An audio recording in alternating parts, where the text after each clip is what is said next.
greatest thing I've ever seen.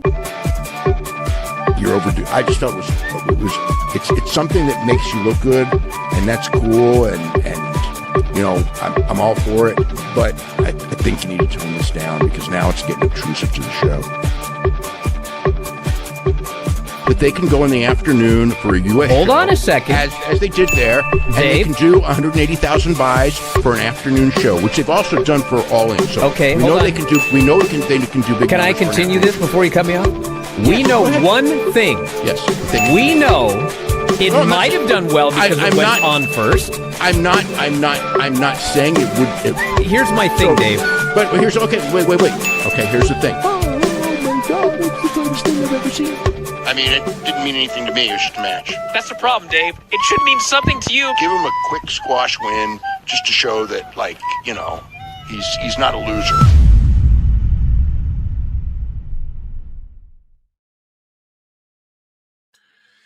Ooh, what's up, everybody? Welcome to Dave Meltzer Dumb Moment of the Week. I am your host, the infallible Phil Marks.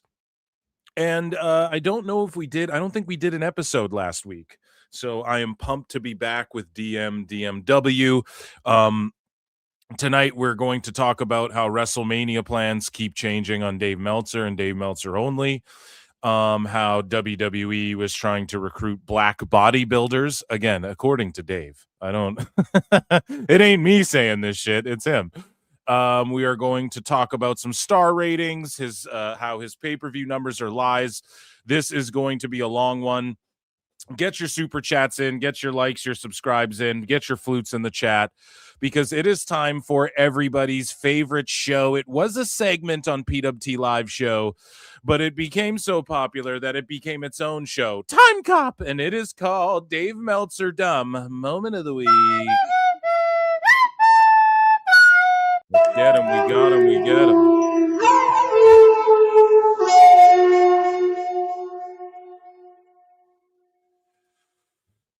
Let's go. So, ladies and gentlemen, we're going to start with some star ratings here.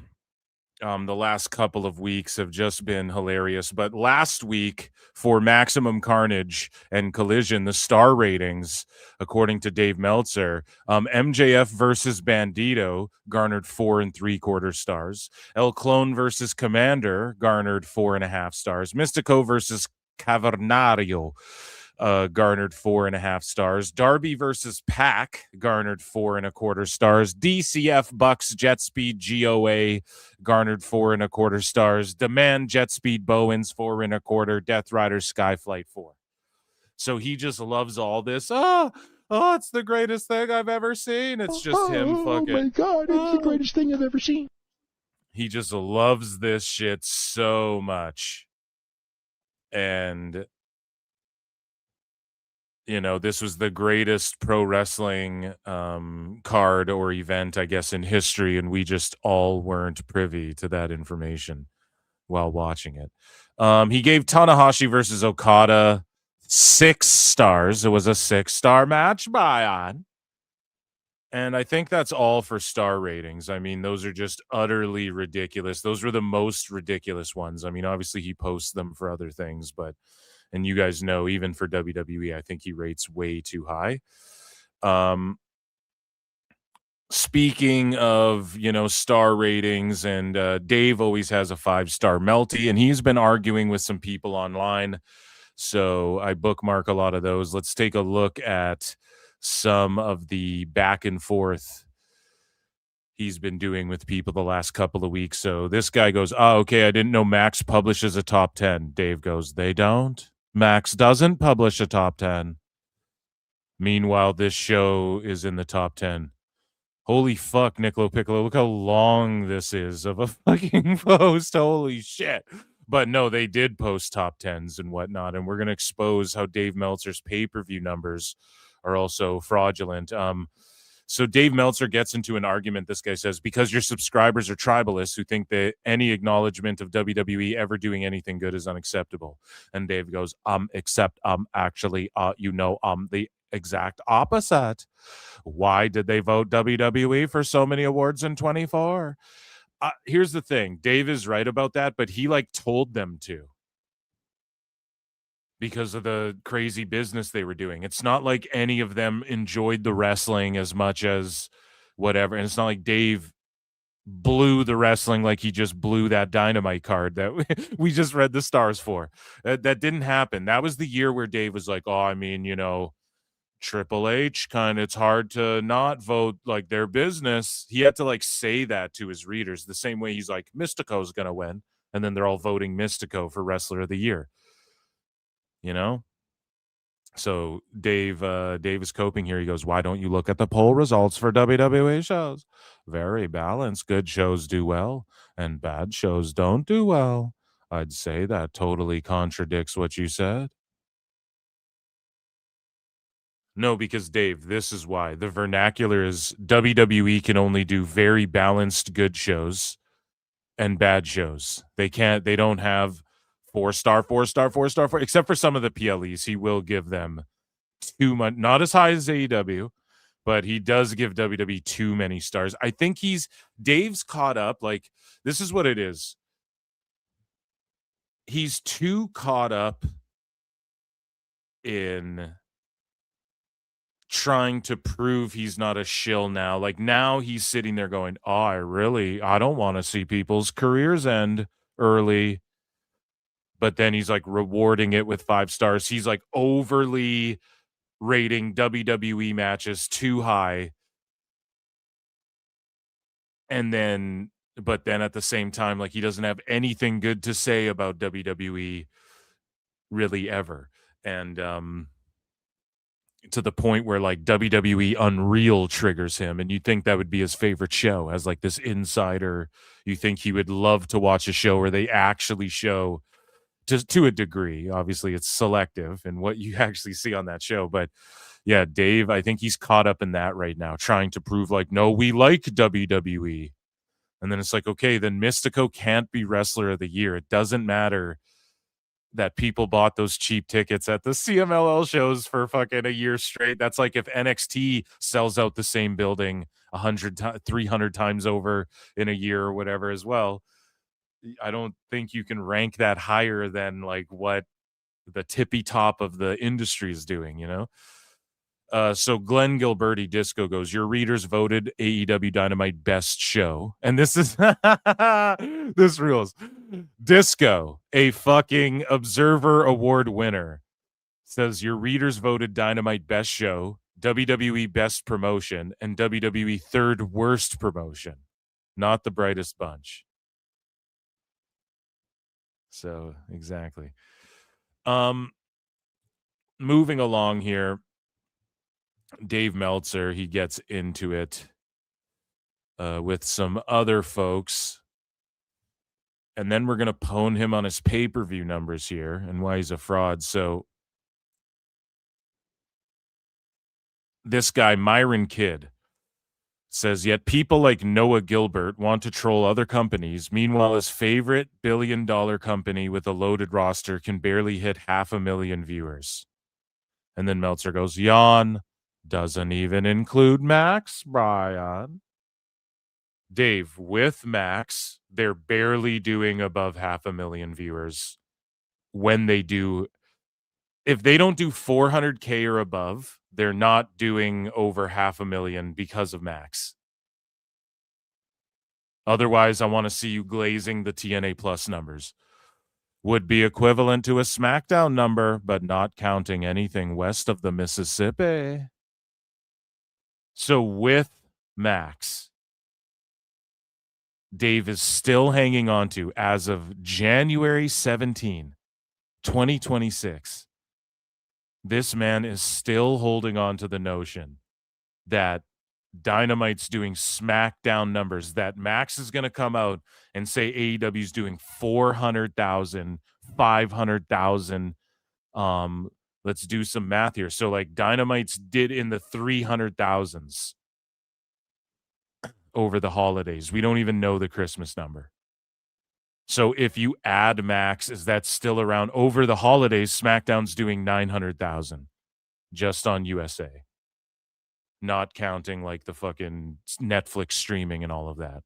That is a huge factor. I'm sorry. Like, That's how I only consume WWE on Netflix now, for the most part. 90% of it, personally. So it's like, not counting any of that, it's doing SmackDown number.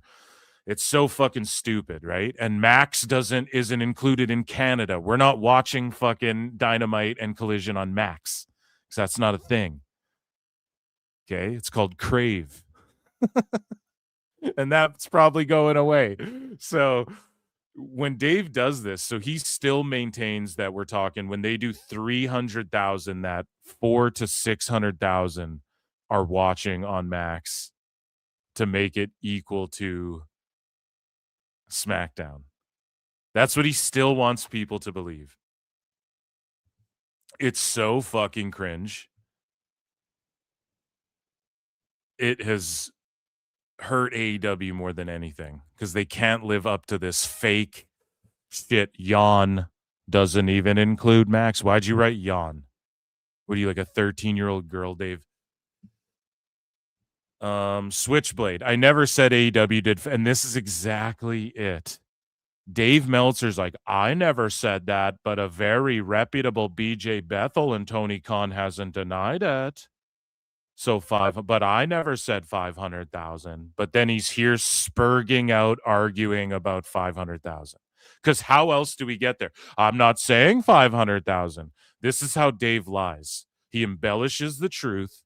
He lies by omission, right? He changes, he dances around, saying, so he's not technically, okay, you didn't say 500K, but what are you implying? What's the implication here, Dave? But yeah, I never said AEW did 500K, I promise. Reading is your friend. Learn and study. Frank DeFord. It's like, Dave, they're doing 300 to 500K now is the new norm. All the people didn't start watching on Max all of a sudden. Or we would see the Max numbers, because we have the WBD Nielsen charts where their percentage of the market would increase exponentially instead of losing and gaining 0.1% randomly. Is that whole 0.1% of those charts we pull up, is that all AEW fans who just follow it wherever? It's the dumbest thing. Even before the Max deal, when they had 1 million to 900,000 watching them, I would not believe for a second if they started on Max. Let's say they were doing 900,000 to 1 million every week, right? And then they announced Max, and then 500,000 was their new rating. And then Dave tried to argue, oh, well, everyone just went to Max. It would be more believable then, but I still wouldn't even believe 500,000. Where I believe at least 100,000 of those people would go, well, I just can't watch this show. I don't know how to access it now. Okay? 500,000 people didn't jump over to Max. They would fucking flex that. They'd be like, holy shit, 500,000. And how do we know that? Because WBD as a whole is 1.3% of the entirety of people streaming shit. YouTube and Netflix are the only ones above 10%. And I think YouTube goes into like the 13% or whatever of the entire thing.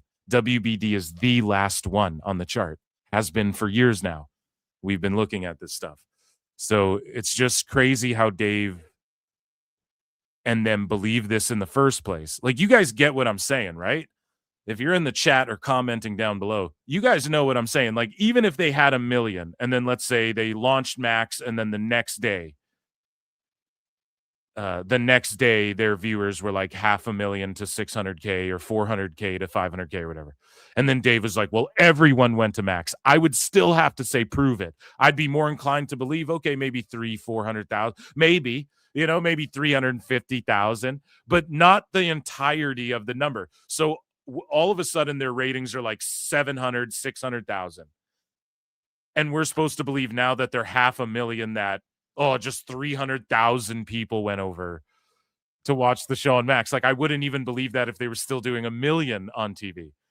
That's how crazy of a claim that is. And that's how like logical, normal people think. But Dave, for some reason, he's just in such this bubble that he's convinced himself of this shit at this point. So moving along here, Meltzer, thinks that he's getting put over here because Becky Lynch is like, just heard from a very prominent and respected critic that he is considering adding an 8th star to his star reviews because 6 or 7 stars would be a disservice to my amazing match on Monday. And then the Observer quote tweets it with a thinking emoji. And that Dave thinks he's being put over. To him, this is like, well, they refer to it. He doesn't get like she's roasting his ass. And pointing out how ludicrous the star system is. So Dave Meltzer, I want to circle to that one last. So Juice Springsteen says, I don't want to hear about how TNA is approaching number 2 status ever again. I don't even want to hear that they're approaching number 2 status. It's like, why not? All anyone has to hear about. It's so funny how the sickos don't want to hear about TNA's number 2. But literally Tony Khan, all anyone can talk about is AEW's number 2. It's so fucking annoying. Good for me, not for thee. So Juice Springsteen says, I don't want to hear about TNA's number 2. Dave Meltzer goes, except 4 times as many American fans. Listen to this fucking dumb shit. 4 times as many American fans will fly to Mexico and purchase tickets to events at Arena Mexico in 2026 than for TNA live events in their own city. So they weren't within 300 light years of being number 3, let alone number 2. Whoa. Can someone fucking fact check this math? Stupid idiot. What the fuck is he even talking about? 4 times as many American fans will fly to Mexico. How do you know this? 4 times? Whoa. And then, so they weren't within 300 light years. There's him again with the 30, the 3, the 300 light years of being number 3, let alone number 2. Oh my God. It's just nuts, man. The attendances, if they stay at the 2,000 mark, are the same as AEW's, give or take 1,000. So what are you talking about, Dave? The pay-per-view buys, if you want to add TNA Plus, then they're doing 500,000 viewers then or whatever. Like, we could just play that same game. It's so funny how TNA couldn't ever possibly be number 2. And then it's like, all right, AEW could never possibly be but it is number 2. Okay. But it's approaching. It's the challenger. But now you guys don't want to hear about TNA approaching AEW and challenging AEW. Pretty fucking funny. And it just shows you, it just validates everything myself and others have been saying about Dave, Sicko Vecna, and the hive mind, the mind flare of sickodom this whole entire time. It just validates everything I've ever said. So speaking of validation, here's Dave Meltzer, and he replied to himself. This just in, we have confirmed that Dave Meltzer fears PWT and flutes. So Dave Meltzer replied to Wrestling Observer, and it's like, so, I mean, listen, this is just hilarious. He felt himself, and it happens because he quote tweeted Observer when he meant to what? Like quote tweet someone who's arguing under this post. So when these clips drop and the Observer clips get like no traction, this is how Dave must know, right? The Observer gets 0 interactions on clips, even their clips. It'll get like fucking barely any likes. And like the views to likes. That's how Nicolo Piccolo, he's like owned Dave a bunch by going like, look at the views you got on that and then the interaction, whatever. So like Dave has no motion on the Observer. They're constantly doing fire sales. they start doing these clips, which are awesome because it's great for this show. It's like it was made for this show. Dave's like, well, they're promoting us. $14.99. If you listen to Phil Marks and PWT, $17.99, Brian. And so he eagerly awaits, and this is just the proof. Like, Dave vanity searches himself to argue with people. If you do that in the idea, you're fucking wasting your time. There's something wrong with you. There's something missing in your life. I'm telling you, I'm not saying internet folks who like to sleuth and troll and have fun and debate online and have discussions. I'm not talking about that. But when you're like Dave Meltzer sleuthing out, eagerly waiting for the Observer. So, like, here's the problem. The guy who drops clips and writes some of these articles and shit will argue with people who respond to the Observer clips when they go, oh, Dave's an idiot. And then that guy, I forget his name, but he'll jump in and go, it's not even Dave, whatever. And then now we also know Dave is sleuthing out these fucking clips of his own that he's not even posting. It's not like Dave's running the Observer Twitter, right? So then he waits, he sees the clip drops, and then he goes under to see what people react to his take, and then he's going to quote tweet them and go, you obviously don't read or whatever. So now you're attacking the few people who actually do respond and interact with your fucking stuff. Probably in good faith too, Dave, if you don't have them blocked. Because Dave only interacts with fucking people. He has so many people blocked. And then the Observer account doesn't block everybody because it's not him running it. So the few people who so he's quote tweeting, like, how does this happen? He tried to quote tweet someone he had blocked or something. I just don't get how he quote tweets his own thing, except for he was eager trying to respond. Or is he just like angry responding? Was Bryan testing him in this video? How does he respond to himself? He's such a dumbass. He argues with Grok and himself now. We've broken this fucking man. Oh my God, it's the greatest thing I've ever seen. We've broken him officially. Okay? And so I don't know what he's responding to, but he quote tweets the Observer.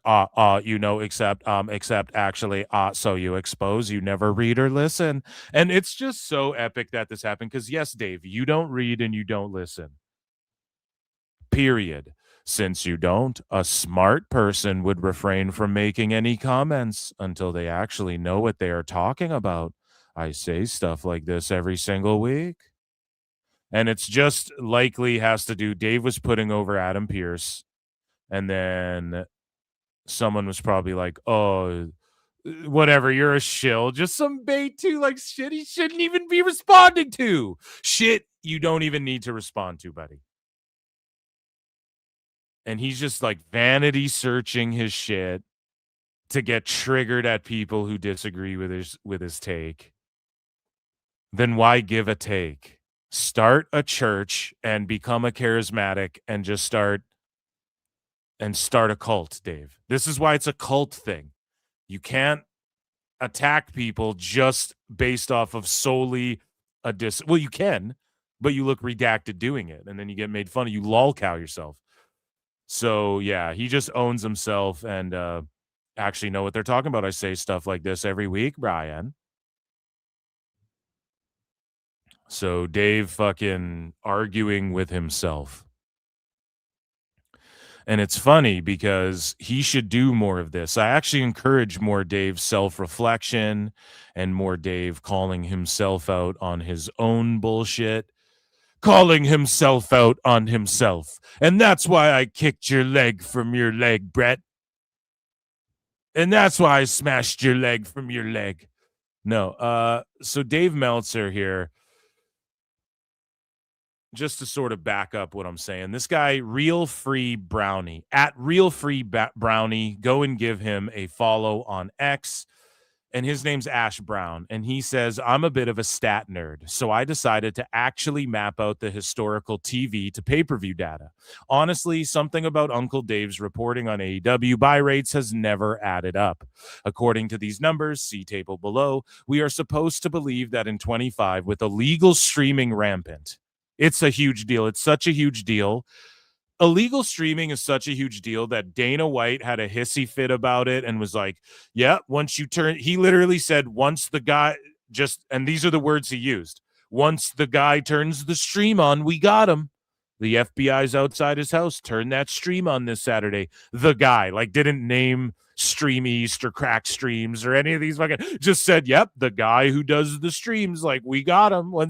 Literally, Dana White was spurging out about this, and now UFC's on Paramount Plus after Dana said pay-per-view would never go anywhere. I even had friend of the show, Chris Connors, shout him out. He would always argue to me when we talk MMA and when I go on his show. Well, he still does when I go on his show and talk MMA and shit. He would argue to me that Dana will never get rid of pay-per-view. Well, he got rid of pay-per-view, buddy. Everyone saw it coming. Pay-per-view is just a dead thing. Tony does it. Tony Khan does it because he's just trying to say, we did 150 pay-per-view. He's just doing Mark shit. Like, he's on TNT because Wrestling He Saw was on TNT. And he's doing a Continental Classic because he loves all the G1s every year. And mine's called the C2, right? He does, everything he does is just because it's shit that he can pay to Mark to do himself because he's a mark for it. It's all it is. So it's not like he's doing it with like business in mind. It's just, I'm doing these things that I wanted to do or that I enjoyed watching, but I just want to say it's me doing it. It's just live action role playing. It's LARPing. It's video game shit. That's all it is, right? And so it's funny because illegal streaming never gets brought into any of these conversations with Dave or anybody really, because Dave needs every view. He's already scrounging up every view he can to try and put Dynamite over. So if he were to say, oh yeah, the illegal streaming, like, what are the odds?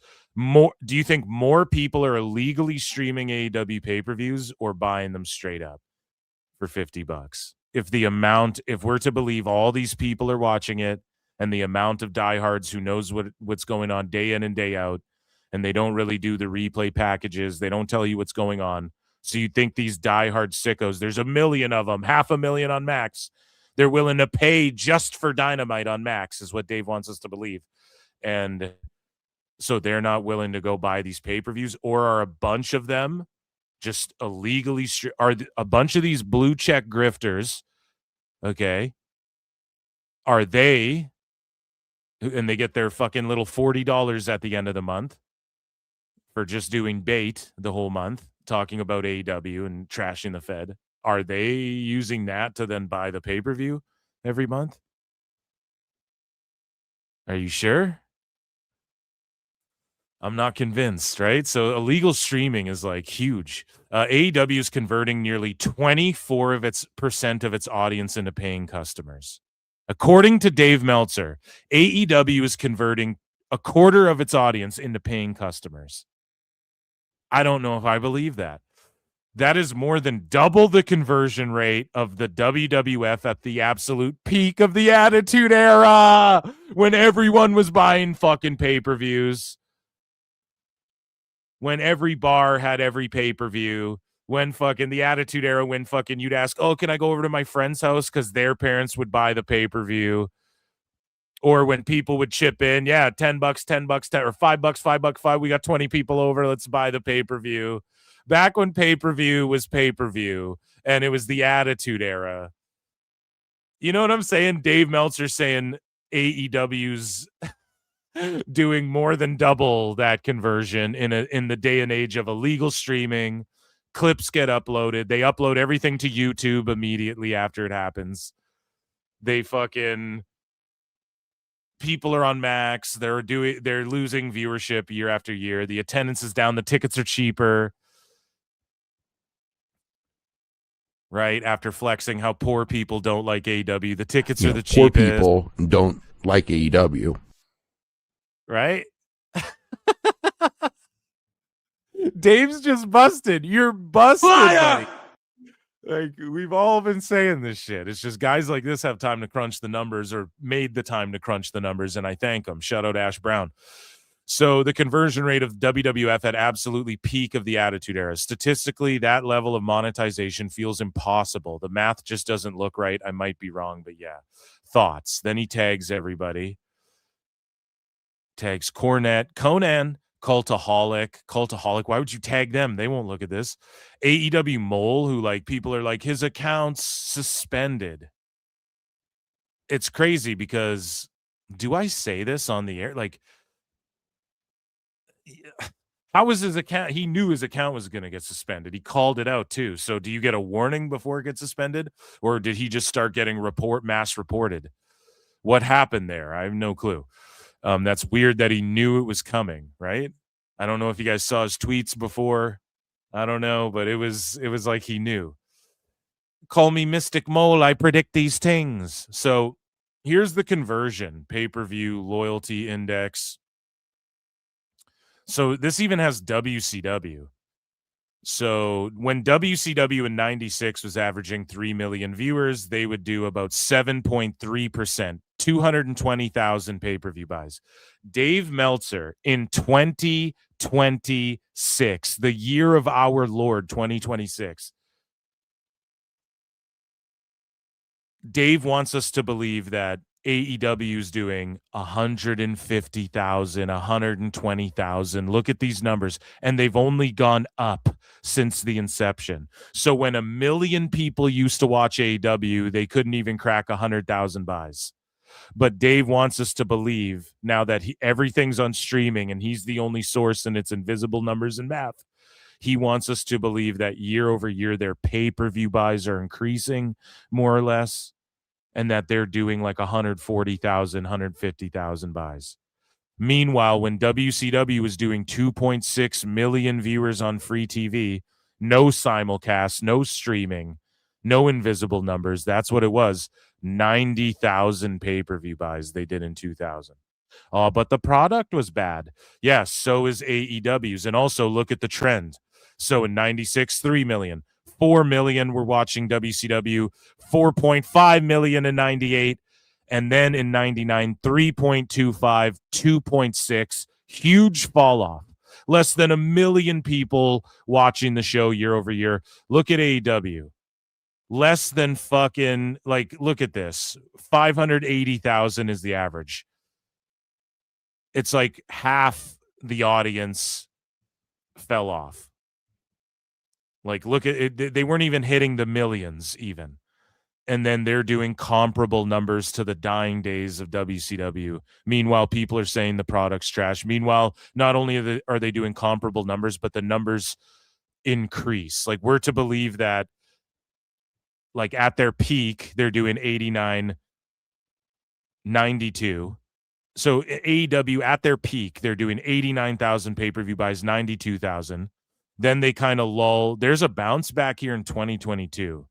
That's Punk. That's because of CM Punk, period, point blank. So again, if he wasn't there, what would that number really reflect? It would have been around the same, but we're not going to play shoulda, coulda, woulda. Okay, Punk comes back. The number goes up. The pay-per-view numbers are staying steady. They go down 100,000. They increase. They go down 100,000, but only 10,000 less pay-per-view buys. They go down. The ratings go down 100 and some thousand, and then it increases the pay-per-view buys. But meanwhile, you look at the trends with these other companies, and it's like 220,000. Okay, they just started. The next year, 4 million watched 320. Okay. They're really going. Now, 4.5 million people are watching on average in WCW, 400,000 pay-per-view buys. Holy shit. The next year, 1 million people drop off. Look at the pay-per-view buys drop off. More people drop off. 2.6, like another 1 million drop off. The pay-per-view buys drop off in half. Notice how that happens? Meanwhile, look at WWE. And again, WWE was kind of, they were hot, then they weren't, and then now this is them getting hot again. So 180,000 pay-per-view buys, they're getting even hotter. They do 100,000 more buys. They get even hotter. They double the pay-per-view buys. They get even hotter. They do 2 million more buys. They get even hot, or they get actually 5, a little bit. So 100,000 more people on average in 2000 were watching. The pay-per-view buys dip. So this was their lowest increase in viewership year to year, and the numbers dipped a little bit by like 1% come 2000. So everything's starting to dip in 2000 across the board, but plus WWE bought WCW and all that. But for AEW, somehow it's like an anomaly where those trends don't follow. Like shit's increasing even though the viewership's going down and shit. And like by huge margins. So again, WCW, and I know I'm taking a long time on this chart, but it deserves to, because Dave doesn't study or learn. He accuses everyone of not studying and learning. So we're just looking at trends here. I'm not breaking down each household and how they tabulated the blah, blah, blah. That's dumb. We're just looking at numbers. So 7.3%, then they converted 8%, then they converted 8.8%, then they converted 8.5%, and then they converted 3.4%, massive fall off, go out of business. In WWE, they converted 10%, 11.5, like 1% or like point whatever. That doesn't even, so 10%, 11.5, 10.7, 11, 9.6. AEW, look at how this shit's all over the place. They converted 9.8%, 11.3, 18.5, 14.8, 16.6, 18.3, and then ready for it last year, 23.8%. Meanwhile, their attendances were the lowest. They tied their lowest TV ratings. Nobody heard shit about WBD and how many people are watching on Max. All of a sudden, because they had Amazon, Dave's the one reporting this shit. He's the only source for the pay-per-view. And we call him a fraud, and meanwhile, these numbers just don't make any fucking sense whatsoever. They're just all over the place. You can't really track the trend. It's like, okay, I guess this year a huge 6% increase, and then okay, I guess like 4% fall off, and then a 2% increase, but then a 2% increase, and then all of a sudden a 5% increase. But meanwhile, they're doing their lowest viewership, and that's crazier than the Attitude Era, and illegal streaming wasn't a thing in the Attitude Era. And sometimes it was. Like, if you were willing to wait, people would rip the pay-per-views and upload it. You download it on LimeWire and shit. You know what I'm saying? Like, there was ways to get it, or some of the matches in full. Like, some people were testing, or someone would burn you like or you tape it VCR, and then if you were really up on the shits, you'd go to DVD, and then people would burn it or rip it on the, you'd rip files on the fucking DVDs. That was early on. Or not even early on. That was a little later on when people started ripping movies and games. Like, people were ripping PlayStation 1 games and shit. But yeah, the math doesn't math, and the person at the helm of the fucking math is Dave Meltzer. So what does Dave do? Because this isn't done. Ash Brown follows up, and he says, FYI, this is all public accessible data. I only tagged people that have questioned the legitimacy of Dave's reporting. Others would just shoot it down besides the data. This is only domestic USA numbers. Illegal streaming pay-per-view is more prevalent these days versus the 90s. Bro, way more prevalent, due to the tech not being available in the 90s. Everyone, chat, show of hands, who's been to a fucking bar even where they're using a site? Everyone's fucking witnessed this, I'm sure, if you've gone to watch the UFC or anything, because these, UFC, they started going to these bars and shit and like charging people, because they would order the pay-per-view but show it on like multiple screens or whatever the fuck, however they do it. And then they're like, no, it has to be per screen. You buy the pay-per-view, and like people, it's all tried and true. Dave doesn't know nothing about none of this. So due to the tech not being available in the 90s, I don't hate AEW. I think it's good for the industry having alternatives. Just questioning the legitimacy of Dave's reporting of the numbers. Doesn't include the $500K a week on HBO Max. And then this guy follows up. I must have hit a nerve. I could follow him yesterday. This is why I called it out, and he blocked me. So Dave blocked his ass, saw that this guy studied and learned, All this guy did was studied and learned the fucking Best guys, Tony Khan. All he did was read, Dave. He studied and learned. Didn't even talk shit about Dave. Called him Uncle Dave, but is that even a bad thing? Like Snoop Dogg's Uncle Snoop, you know? I call Bully Ray Uncle Bully.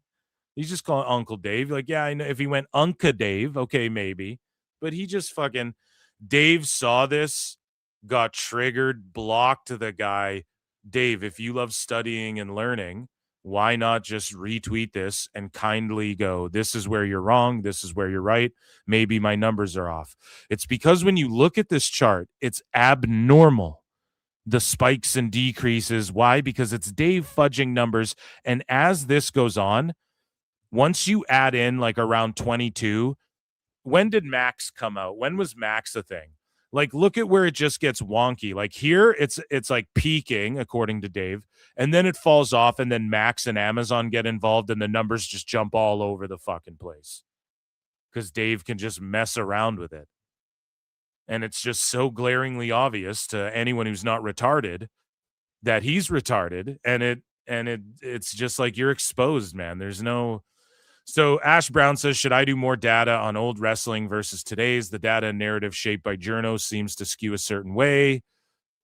The data should always tell the story and people can interpret it how they want. Another PSA, FYI, because a lot of AEW fans are coming after me. This isn't actually an attack on AEW. It's Uncle Dave. And that's the problem. That's exactly the problem. And this is where everyone needs to understand this. Dave doesn't understand this because he's in a bubble. He's the sicko hive mind. He's unwilling. He knows this, but it's cognitive dissonance. He refuses to fucking accept what reality is because his reality will crumble around him. And what's going on is like Dave needs to understand he's associated himself so much with AEW. People didn't do this to him for no reason. He did this to himself. Before, it was just Dave's a piece of shit. He shits on WCW. He shits on WWE. He's just a piece of shit type of thing. Oh, he loves New Japan. We know that he's booking and pushing storylines. He admitted to booking and pushing for things. He's admitted to texting Tony about storyline shit that Brian's called him out. Well, we don't know this. Explain this on the show. Tony's called him on the phone. We know it's been exposed. Dave's shown his ass so many times now, to the point where he's associated with AEW. And because of that, it's the uncool company. Period, point blank. People do not trust his ass about WWE, about anything he says about anything now. He CNN'd himself, bro. That's all it fucking is. Like, no one trusts. CNN almost went out of fucking business because just no one trusts. They got fucking owned on so much shit. This is why Fox News started doing like comedy shows late night and stuff. They're like news comedy shows. I mean, they've always kind of, you always kind of bring comedians on, but they just got pwned so many times that you're forced to like flip the narrative or spurg out and like block people for just posting real fucking data when you say you study and learn. Or Dave, do you just own it? Like, this is the problem. And then like AEW sickos attack you when you call out Dave because they have to defend Dave because the wrestlers that he rates their shit so high and the wrestlers there are wrestling for his stars. And they now know for sure that Tone, if they didn't already, is booking shit to try and get Dave's approval. We also know that Tone called Dave when he reviewed a Dynamite show badly when they were at their peak. Tone called him and was like, "We promise we're going to do better." So now you are AEW, bro, even if you're not getting paid from it, even if you're not getting paid by it, you are AEW. That's how people associate you. And yeah, it's like, this is more proof. He's like, dude, sickos are coming at me. I don't hate AEW. Now you can't even use AEW to show that Dave's a fraud. That's where it's become cult-like shit. Because now we're not talking about the truth. We're operating in just fundamentally now, Sickos and Dave, you guys are operating in what is not reality, what is not known as the opposite of what is known as reality, where the rest of us live. You're now fundamentally just operating off of like surrealness. If that even makes sense, like you're already, I don't want to say in bad faith, but like you're automatically, Dave should have just quote tweeted this and said, yeah, well, times change. Like at least even have an excuse. He just blocks them. It's crazy. And so I think Switchblade had a follow up on this. Let me see here. We have more data. I know you guys just love crunching the numbers. I certainly do. Dave Meltzer. So Switchblade says Dave Meltzer is not a reliable source for pay-per-view buys and cannot be trusted on AEW pay-per-view buys. Below is a graphic showing how far off his UFC estimates have even been. So now we're about to pwn him on some MMA shit, which, again, MMA folks, if you're out there, when discussing Dave Meltzer, he's not reputable. He's not a known he isn't, okay? If you just dabble a little bit in the pro wrestling sphere, you'll realize he's probably been lying about the MMA shit as well. Below is a graphic showing how far off his UFC estimates have been. For example, his pay-per-view estimates in 2016 were off by 22% on average compared to real numbers from lawsuits and investor guides. He may have been reliable at one time in the days when pay-per-views was strictly cable and satellite. I agree fully, wholeheartedly. Yes. Dave, old school, it's like he documented it all too. So like, yes, in a historical context, Dave Meltzer is important in that he was at least writing down this shit happened like somewhere you wouldn't have been able to see it or whatever. But ever since the internet and like the modern era, he could not be more irrelevant. He would make so much more money and make so much more sense if he just dropped the journo thing, and he can review shows if he wants and shit. And if he just like focused on historical stuff and then maybe PWI'd himself where he's like, it's kayfabe, he'd be better off and people wouldn't clown him. But those days are long gone. All public metrics related to AEW pay-per-view are down significantly. Real YouTube pay-per-views, which I've been tracking, are down significantly, as is Google search interest, which is huge. YouTube is the #1 streamer. Get that through your heads. More than Netflix, more than anything. You can't tell me that YouTube isn't the amount of people watching the pay-per-view. Like, you can't tell me that metric doesn't matter. And Dave doesn't even talk about it. So Meltzer says no wrestling, boxing, MMA sports, or events on pay-per-view have ever had such rock-solid consistency and buy rates ever in the history of pay-per-view. AEW is, according to Dave's secret numbers, he gets fed from Tony. So, again, are these far off? So Couture versus Liddell 3, the real number 382. Meltzer's number 400, a difference in 4%. I mean, that's not even that bad. Right? These ones are bad. Like Lesnar versus Couture, Dave said it did 1.1 million. It did 743,000 pay-per-view buys. So he was off huge there. But look, it seems like as time went on, from UFC 57 to UFC like 65, he was spot on. And then in the year 2006 at some point, he's just way off. He's off by 15%, 13%, 15%, 26%, 18%, 15%. Like, as technology evolved and as time has gone on, Dave, he's off by 38%, 24%, right? But this is back in like 2016. But even that, UFC 200, like,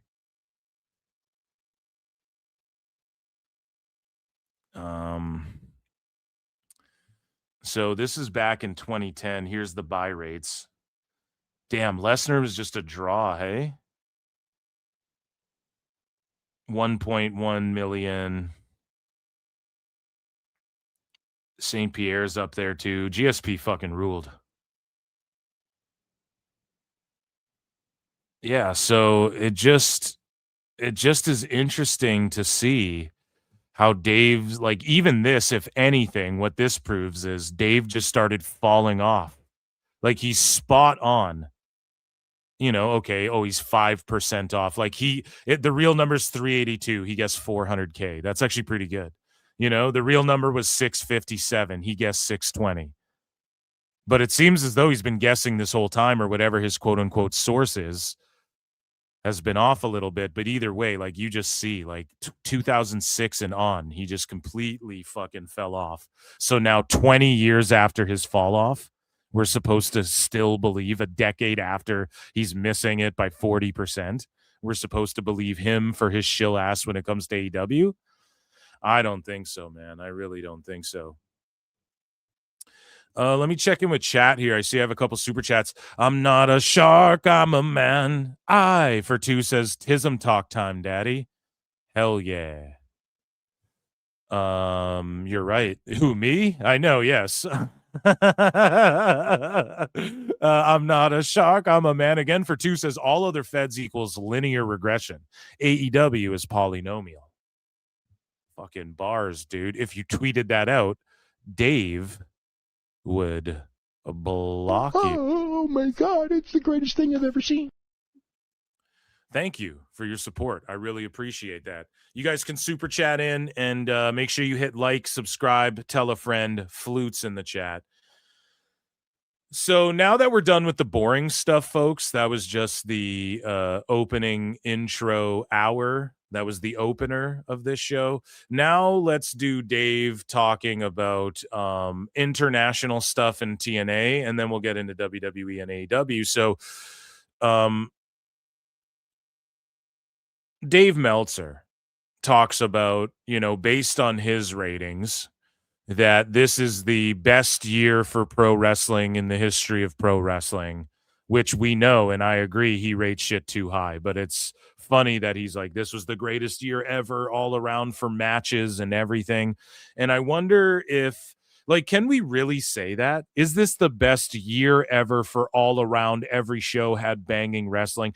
I think maybe you could argue that, because I've argued in the past, your boy Phil has argued in the past that, everyone can wrestle now. So it's not a matter of like, Daniel Garcia, he's just really good at doing wrestling moves. He can wrestle really good. Okay, everyone can wrestle now. You know what I mean? So we need you're going to have to give me a little bit something more than that. What makes me care about this guy? I look at him, don't care. He shakes his dick. I don't care. It didn't get over. It didn't work. He pretends to be a badass. I don't care. Taps out Danielson. No one cares. Maybe it's time to stop. No? Men, no? So yeah, maybe overall just the quality of professional wrestlers, the quality is there. Just all around. Maybe I'll agree with Dave on that. Let's take a listen. 2025 was... he's just talking about CMLL right now. Like, based on my ratings, for whatever that's worth, was the best year for wrestling matches in the history of this industry. And not based on my ratings, but it was the best year overall for business in probably 2 decades plus. As far... I need people to understand this too. And WWE is a huge part of that. And it's crazy how, other than AEW, every fucking company is seeing a bit of a boom period. Like from MLW to JCW, people talk about. TNA's back now. They had one bad debut show, but like they've had 10 days. They're back. Right? It's crazy. And then AEW, the only way we can say, oh man, they're just banging it out and seeing a fucking resurgence, is if we believe the 500,000 on Max. That's literally the end Dave's invisible pay-per-view buys that we just debunked. That's literally the only way you could, those are the only things you could point to, the things Dave is making up.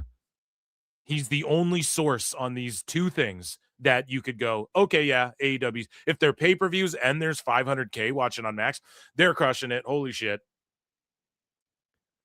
Everything else indicates they're not. ROH is nothing. And every other wrestling fed, literally indies, everything is booming again. And pro wrestling's super popular again. It's pretty crazy. It's like different companies doing well. I mean, WWE setting records, CMLL setting records, Stardom being the most, the most popular women's promotion since the heyday of All Japan and Women, and on it goes. It was really, when you look back in the years now over, it was really a monumental year for the business. And I don't know that the fact that the matches were great, probably the best year for any company on pay-per-views, I think, ever too. But the matches, the best year for any companies in pay-per-view ever too. Dave, we just looked at the chart. Is that why you blocked that guy? Tell us what you know, you goddamn liar! Learn, baby, learn. Meltzer Inferno. Did he really just say that shit? being great, but the business being great. And I don't think that those are both one. I mean, I don't even know that both are ones related to the other so much. I mean, as much as it's somewhat coincidental, some of it does carry over, but looking back now that the year's over, it was really an incredibly monumental year. See, the problem with Dave is he's trying to like blanket statement that, and it's true, but not for AEW. Just not for AEW. You have to admit that. And meanwhile, this is the year too that everyone's like, it's the least creative. 2025 is one of the worst years in wrestling history creatively, and the product and everything across the board, which maybe, other than the Cena thing, maybe you could argue that. I don't even know what you'd stack it up to. What was the bad year in the 90s? Like 94, 95, right? So like, okay, isn't that everybody unanimously agrees that was the worst year? It's like, was it as bad as that? I don't know. Was it the worst? I don't know, but the business is fucking booming. Just pro wrestling in general, that's for goddamn sure. For the industry in a lot of ways. Yeah. Dave, don't sound too disappointed while talking about that, So Dave continues on. He talks about Mystico and Wrestler of the Year. Who's number 2, John Cena or Kamitani? Cena, Kamitani, and Mystico are Dave's fucking Wrestlers of the Year. The biggie, the Luthez Ric Flair Award. I'm certainly leaning towards Mystico this year. Pollock. I mean, you can make the argument. Pollock, shut the fuck up. Pollock used to rule when he was on the Fight Network back in the day. Buddy, you don't think Mystico is Wrestler of the fucking Year, man. You do not think that. Like, certainly, like, for the shows he was on, like, Cena. For the shows he was on, fucking, oh my God. Was, a major force this year, and the business that he generated, and that goes kind of part and parcel with Cody. I just look at what Mystico did, and doing it at Arena Mexico on a weekly basis. Mystico, he's doing 7 days a week at 43 years old now. I mean, you never know how. No, he doesn't wrestle 7 days a week. But do CML wrestlers, a classic Phil Marks fact check here, do CML wrestlers work 7 days a week? Wrestlers do not wrestle. Okay, that often involves 3 to 4 nights a week, combined with their training and gym sessions. Okay, so 3 to 4 times a week, and Mystico's their top star, so he's not doing every fucking show. He's not doing every single one of them. He's not working every single one. Dave, nice try. Jesus, man. Voters are going to go, but I'm pretty clear on him, and I think Saya Kamitani number 2. Just Saya Kamitani number 2. Because, she really elevated her company in a way that it's very difficult to do. It became a mainstream star. At the same time, drew and had great matches, like really epic matches, on top as world champion for the whole year. You really can't ask for more, and if it wasn't for Mystico having that year, she really could have been the first woman to get this award. Yeah, I think John Cena fans mad right now, Dave. It's just demented. It's just not even realistic. It's not realistic. This is why you can't categorize everyone. Here's just the Wrestler of the Year. Okay, you look at the top company, who's the fucking main guy that year. That's who it is. There's no other way to measure it. That's cooked. That's actually cooked as fuck. So Dave Meltzer talks about Gabe Kidd, and he tries to get him over here. We know where Gabe Kidd's going. He's going to AEW. Dave says, a lot of interest in Gabe Kidd in the United States. Except actually Gabe Kidd is another one that WWE want. I'm sure AEW wants. I'm sure New Japan wants. It's so funny because WWE wants and wanted and are signing and recruiting all these young people and signing up Evil and tried to sign the Knockout Brothers, and they really want Gabe Kidd. Fucking 2 weeks after Bry's going, well, now Bryan is doing Dave. It's like, like 2 weeks after Bry's like, WWE's freezing unless you're a significant name. They're not signing anyone. Ryan. All of a sudden, they're signing Powerhouse Hobbs, and they want Gabe Kidd, and they want the Knockout Brothers, and they want and they want Evil, and they want fucking... Are you sure about that? You just couldn't have started this year any worse, these two knuckleheads. So Gabe Kidd is another one WWE wants, AEW wants, I'm sure New Japan wants. Bry, I've been hearing, it's like except hearing a lot about them because Gabe Kidd's contract probably is like up at the end of the month. I don't know that 100% because most New Japan contracts are. With Kidd, it's going to be real interesting with him because I think that he really loves New Japan, and New Japan made him a star, Bryan. Okay, you clearly like Kidd, and you're clearly just trying to paint this narrative about Kidd so that people get hype about him before he goes to the AEW, because he's not going to the Fed. But the problem is, whoever you say is cool, people hate on Dave, and they're going to start hating on Kendall Gray sooner or later because of your dumbass. Or it's like Dave, that's Dave, him glazing Kendall Gray. That's him just like desperately latching on to someone. Everyone's like, oh yeah, she's the truth. So he's just going to latch onto her. Oh, she's just money, Bryan. So WWE has interest in Gabe Kidd. Well, everyone likely has interest in him. Dave's trying to like get him over. Right? And again, so we'll circle back to that. Well, no, I just talked about it. Fuck it. Here's Bryan. WWE will be holding significantly more tryouts this year. And like this most recent set, they're going back to looking for in-shape indie talent who can work and cut good promos. This is like a fucking week or like a month ago at the most after Bryan said that they weren't signing anyone. All of a sudden, the Knockout Brothers, Powerhouse Hobbs, etc. Another name, and we'll talk about Hobbs in just a moment, but another name floating around from the international sphere of pro wrestling is Persephone. And this narrative of Persephone chose AEW over WWE. Of course, Dave ran with this. It's always, whenever they go to AEW, it's, they chose AEW. And then whenever they go to WWE, it's, they chose less money. And people are just getting sick and tired of these dumbasses flipping everything like this.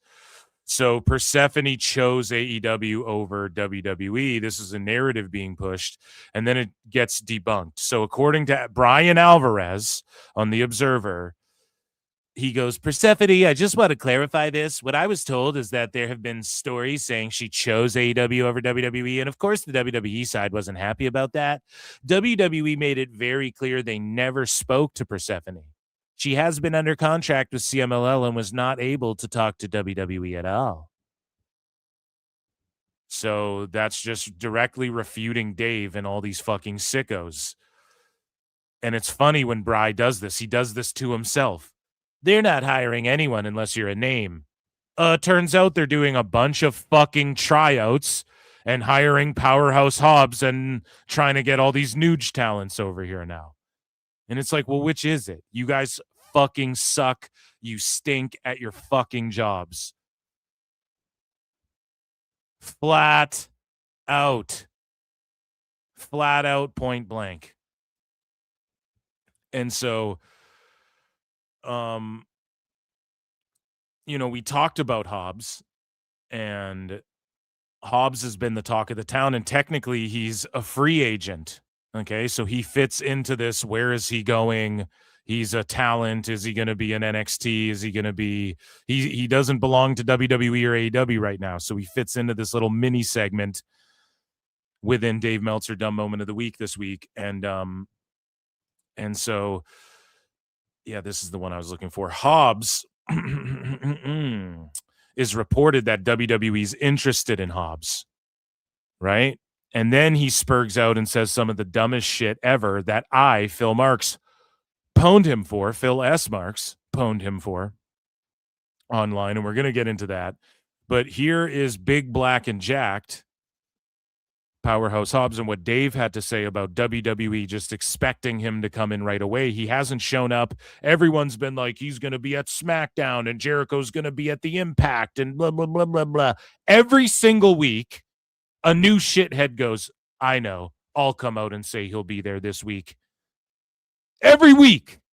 They've been doing that with Hobbs and Jericho. It's like, boys, just wait, okay?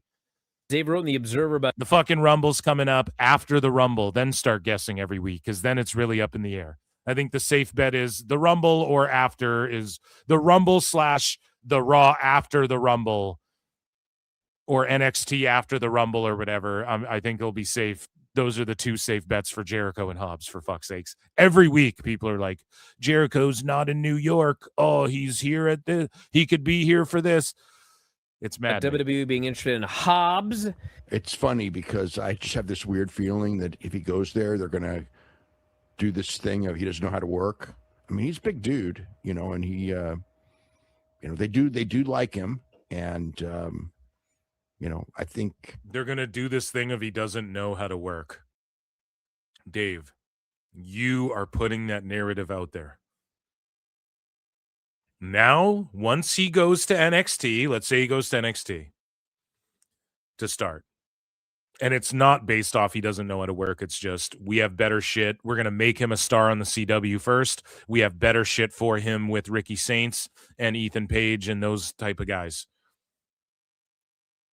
The sicko hive mind are going to just take what Dave said. Oh, well, they think he can't work. That's why they put him there.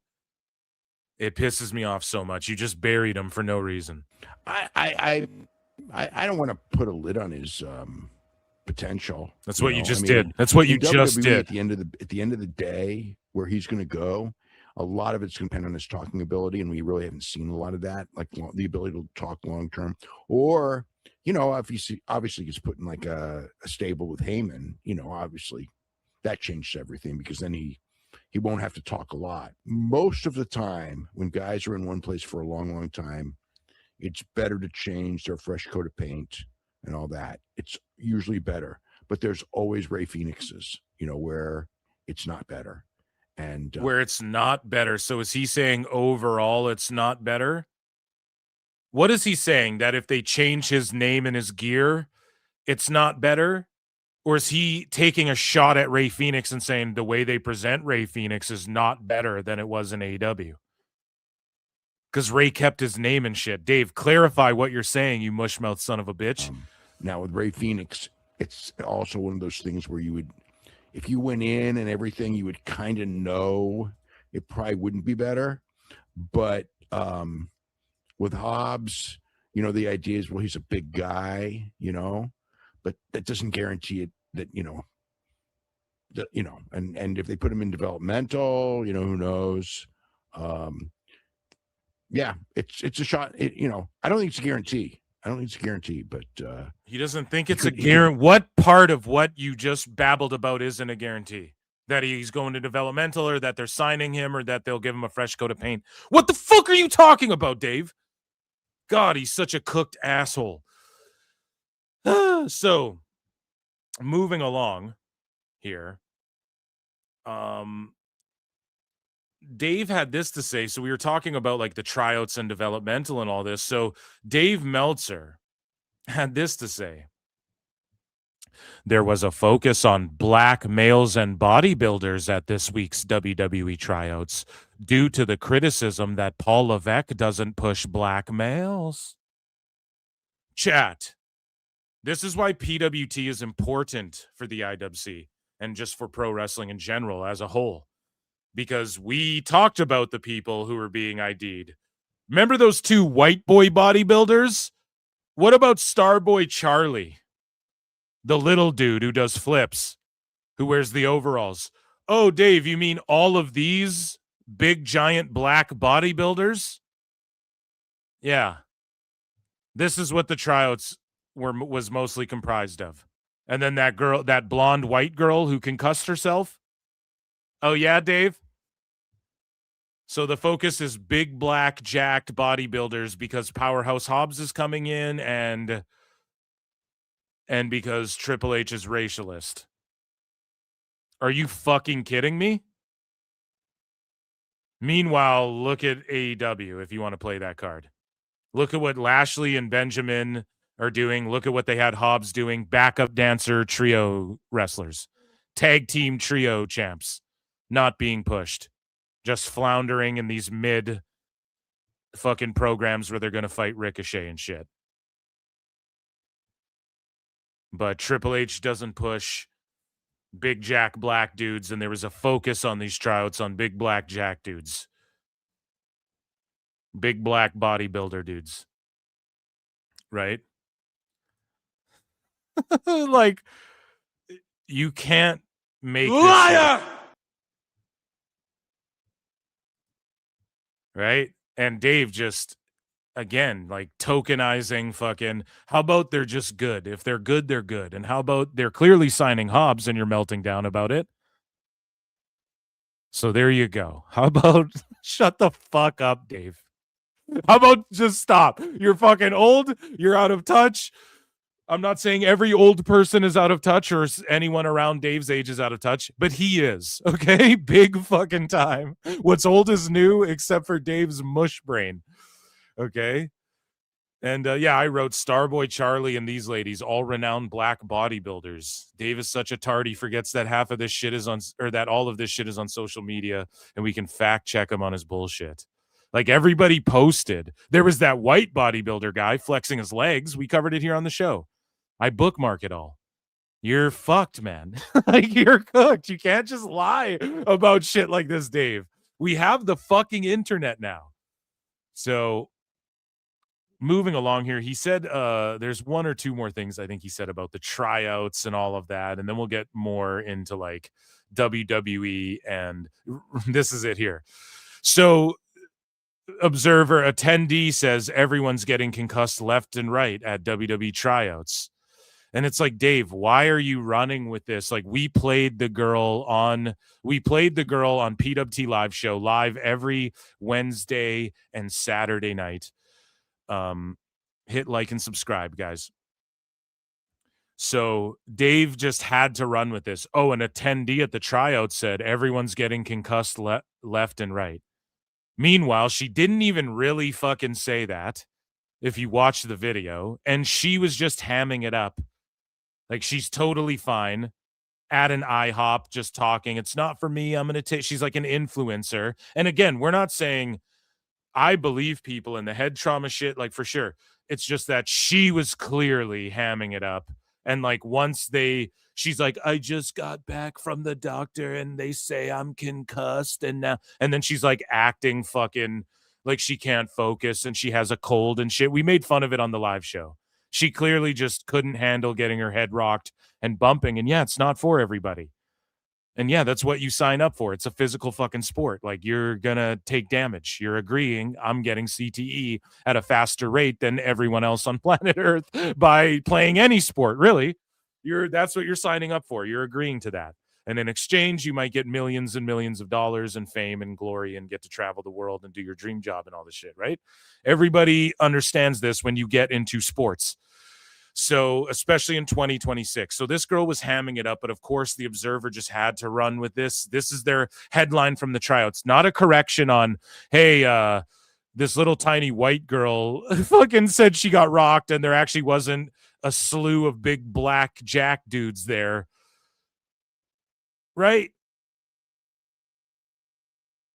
That's not the headline. Let me correct this shit I just made up before. The headline is, oh, everyone's getting concussed left, right, and center, when that didn't happen because no one tweeted about it other than that one girl. And her experience is just, yeah, a bunch of people were getting slammed and going, damn, that's stiffer on my neck and head than I thought. Doesn't mean everyone's concussed left, right, and center. Of course, the Observer runs with that. Let's check in with chat here. Scully Vibes has been a member for 20 fucking months. Oh my God, guys, memberships are only 99 cents. You get access to bonus shows. Every week I do bonus shows. I know this one got blocked. I'm trying to fucking clip it out. Patreon.com/pro wrestle times. And every live show, every member show, everything I do is on there if you sign up for that. And they're uncensored and unedited there. Okay. So like if anything gets clipped out of the YouTube versions of anything over on Patreon, they're not. Plus there's bonus stuff. If you just want the shows, you can sign up for the lowest tier. Consider joining over on Patreon, and that's where like nothing ever gets cut. If you ever miss something live or you're like, where's that segment, it's all on there. The archives are all on there. But Scully Vibe says, salute PWT. So it's fair to say take about 25% off every Dave pay-per-view number check. Bro, you know it's so funny too. You know it's so funny is that I was saying for the longest time, automatically subtract 30%. Now there's data to show you that maybe the best 20 guys, Tony Khan. You know, I just don't in from Phil Marks of PWT. He says, tell him. I told you so. 100%. Scully Vibes. If you haven't yet, check out Ricky Sosa, the indie wrestler. If you haven't seen his entrance and shit, check him out. He's next up.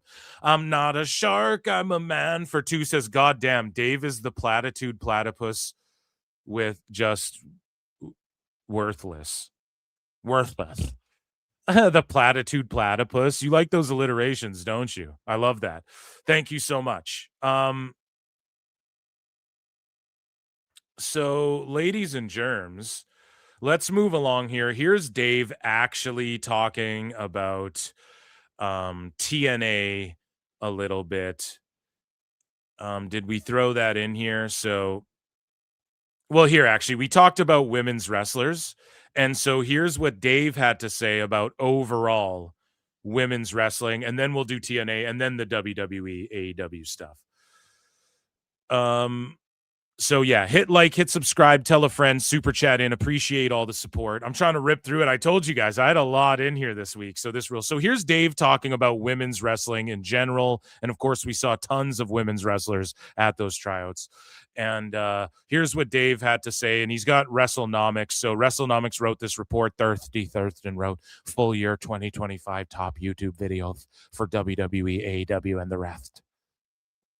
So again, Dave doesn't care about these videos, and he'll say this because blanket statement, women's wrestling YouTube videos in general. But if you just narrowed it down to AEW, you'd go their YouTube presence is shit in comparison, or it looks as though more people quit watching AEW on TV and just watch the clips on YouTube, which a bunch of people publicly say. If you go on Reddit, if you go on Facebook, if you look at on Twitter and shit, people say that all the time, that they don't watch AEW anymore. They'll buy the pay-per-views with some friends to fucking laugh at it, or they'll watch the clips because they upload everything. I'll watch the clips when the show's on, but I'm not gonna like watch the full Dynamite show. I can't do it.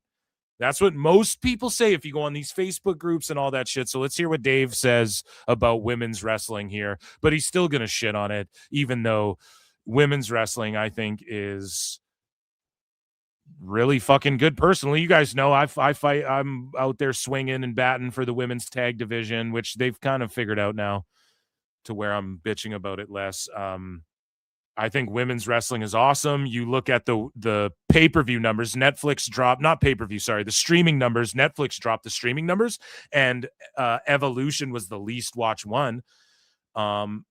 Streaming numbers wise on Netflix. Now, I'm not shocked by that. Just because, yeah, it's like women's MMA. I think there's a reason why it's like the WNBA. I'm sorry, but women doing physical shit is never going to be as exciting or entertaining as men doing the physical shit, especially when it comes to combat stuff. Now, I'm not saying the WNBA can't be exciting. I'm not even saying that I don't think the women, and here's the beauty of pro wrestling.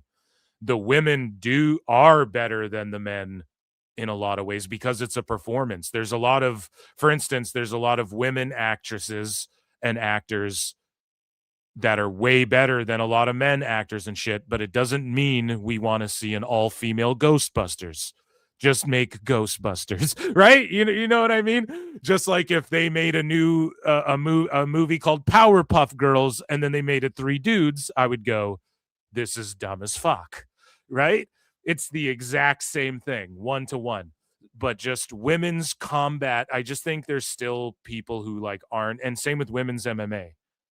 There's just people who aren't as into it. They're not going to be as into it. And especially just sports in general. I don't think you'll get as many people into the WNBA as the NBA. Why? Because dudes can just jump. They're faster. They jump higher. They dunk harder. They're more aggro and shit. Actually, I don't know, dude. In the WNBA, those ladies are just straight up fighting each other. they're just straight up fighting each other half the time. But it just is what it is. Like, we've seen it happen in tennis recently. Recently, this happened. Like, where I'm talking less than a month ago, maybe a little over a month. I'm not sure. But they had a tennis match where, like, the number 1 ranked, who was it, took on, like, the number 600 guy. And they even made the court smaller on the woman's side. And he fucking smoked her. And because why? It just is what it is. And looking at a guy, you see a Brock Lesnar and a Roman Reigns in the ring, and you're like, oh shit, or like a Brock and a, and you're like, oh shit, that's crazy. You see a guy like Trick Williams and Randy Orton standing across the ring from each other. You're like, oh shit, imagine a shit popped off. These guys are money. It just doesn't, it'll never have the same effect as like, okay, now Alexa Bliss is going to do her moves to Nia Jax and shit. It just does not work as well. I'm sorry, it's never going to work as well. Does that mean that there aren't Rhea Ripley and shit who are bigger stars than most of the men? Yeah, I'm the one saying it on this show all the time. There are women right now. Is Io Sky better than like fucking in ring? Better than like 99% of dudes? Yeah. But at the same time, can Io Sky have like a Haas fight? Can she go out there and do what Briggs and Jensen did in the ring? No. On this last NXT, not Briggs, sorry, and Jensen, Shiloh Hill and Josh Briggs, right? That's their names, yeah. Sorry, not Brooks Jensen. That's his former tag partner. Like Hill and Briggs went out there and they just like had a hoss fight. Like, that's where the heat is in pro wrestling. The heat is in, and I got to be honest, a lot of the girls' storylines in pro wrestling too, a lot of the women's storylines are just based on like, well, we're friends and now we're not friends. Like, they're very childish and shit. But in fairness, that's what women are into. They're into Gilmore Girls and Pretty Little Liars and fucking all these shows that are like, we're friends, so now we're not friends. And can you believe the love of my life? And then this friend, whatever. And of course, friendships, alliances, right? So I get why they do that in WWE because they are trying to market to them, but they get kind of childish storylines at times. That's why I like what Vaquer's doing, because she's just like, I'm the fucking best wrestler type thing. And like, I fought for this. My life is da-da-da. Like, her approach is a little different. Because the way they're booking her, but a lot of women's wrestling is like, you're friends with her and I this and blah. It's always just like shit like that. It's drama stuff, and but provided that's what women are into and you are trying to market some of these characters to them and whatnot. So I totally get that, especially when it comes to WWE. In other feds like TNA, they've done some more out there shit with some of the characters like Rosemary and stuff, maybe gave them something more unique. Like Lucha Underground was able to give the women, but women are like wrestling dudes and shit. So I'm not shitting on women's wrestling. I'm not shitting on women's sports or athletic. I encourage it. I want more. I want there to be a WNBA where people's daughters can grow up and become basketball superstars and shit. I want that to be the case, no doubt. But at the end of the day, it's just that like women's hockey is not as popular as men's hockey, and it ain't ever going to be, Brandon Thurston compiled a list of the. So I'm glad that women's wrestling did really well on social media numbers and shit this year. I'm glad if that's the case. I hope it's, and I hope Evolution next year does even better. But yeah, I'm not, if people are going to people are spin the Evolution thing and go, well, WWE puts no marketing. No, bro, you can market the shit out of it. WNBA is in the 2K games and shit. They market the fuck out of it. And yes, it's seen a growth, but it's still being subsidized. Like and provided that could change, but like, there's no way more people are going to watch it than NBA ever. That's just not going to happen. Top 50 YouTube views for the year. With WWE, it's dominated by John Cena, which is not a surprise, I suppose, but total domination by John Cena. And then the other people that are in a lot would probably be Roman Reigns, Seth Rollins, Punk, of course, and Randy Orton. It's really interesting because in both companies. So all WWE, and then he says in both companies. So I guess I won't roast Dave for saying both, because it's this thing like both, like it's WCW and WWF. Nope, but Thurston did just write about WWE. Oh, no. WWE, AEW, and the rest. Okay, so both companies. No, don't even compare AEW to WWE, Dave. Don't even do it. There is virtually no women at all. In the top 50, there might be like 3 or 4, and nothing. WWE's only stuff with women in the top 25 was the AJ Lee return, which of course was huge. That was huge. But like nothing with Rhea Ripley, nothing with Io Sky. What about AEW? Were they even in the top 25 or 50, Dave? Let's find out if he even admits that part. So he just said in the top 25, WWE's women all sucked. Was AEW even in the top 25 or 50, Dave? Liv Morgan, you would think that they're like top stars, and the criticism should be, if you're talking both companies like Dave is, man, AEW doesn't have shit in there. Not even one thing. WWE's got Rhea and Liv. They may crack the top 25. AEW doesn't even have a fucking chance. That would be the criticism for both companies. But instead he just goes, well, WWE, man, all their women suck, man. They're not even really stars. But when it comes to YouTube and what people watch on YouTube, it's very much those guys. From the AEW standpoint, it's Jon Moxley and Adam Copeland, and they're way ahead of everybody else. Adam Copeland has always done well there. The other thing that was big was and he's never there. He's barely been there, and he's about to leave in October. And Moxley gets the most views. Now, I wonder why that is. Is it because people want to see what freaky deaky ass shit he does? And I wonder why. Is that because he's Dean Ambrose in WWE, who people still love? The Shield is like, if Moxley went back to WWE tomorrow, we would all be like, oh my God, this rules. And they did some Shield throwback shit. Even wackos would love that, because he'd have that filter again. He'd actually have purpose and direction. The MJF Hurt Business stuff, week after week, which it's too bad that, the Hurt Business in reality didn't like this, because it was the best stuff that they were involved in. The only women's thing was so bad. It was cringe and bad. I'm sorry. Among the top was, no Tony Storm, no Mercedes. The only one I think was they released the Ronda Rousey match. That was so UFC and mainstream WWE and UFC superstar Ronda Rousey in ROH, proving, because it's not that AEW did anything. They just had Ronda Rousey in ROH, and then that's the top thing. No Monet, no Tony Storm. Okay, so is what Monet's been doing hasn't really helped anything, or what are we talking like?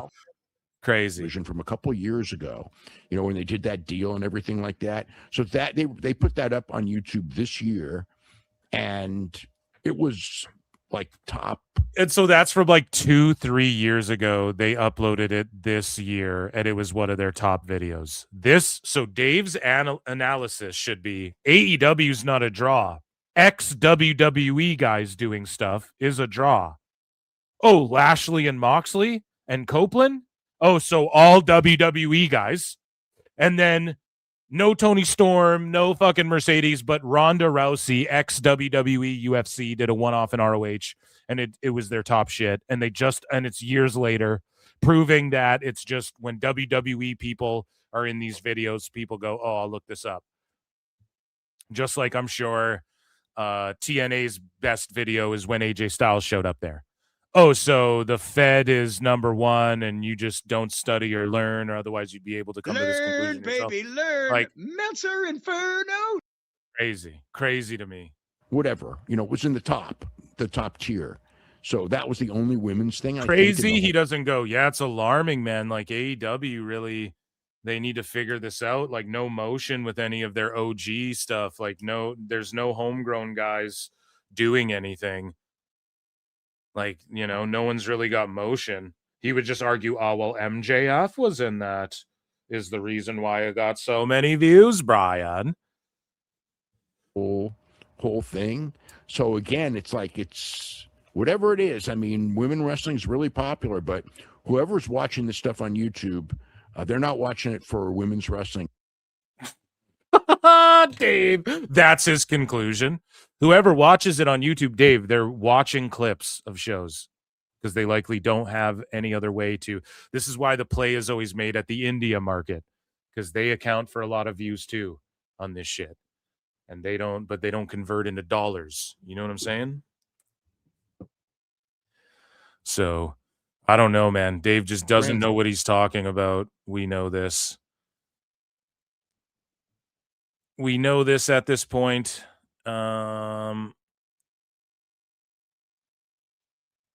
So let's get into, I think there was one other one I want. Yeah, TNA. So here's what Dave has to say about all the number 2 stuff. When it comes to TNA, all the number 2 stuff. Like, oh, are they number 2? I have to take a number 2, Brian. So he trashes Impact here. The people who thought now that they're on AMC that they would do similar numbers to AEW, that's not happening. All the number 2 stuff was complete stupidity anyway. I mean, they were so far from number 2. It's not. So why is it stupid when people say AEW is so far from number 2? Even funny. They're not even, If you say this, you're just a hater. You're just a Fed bot, Fed drone.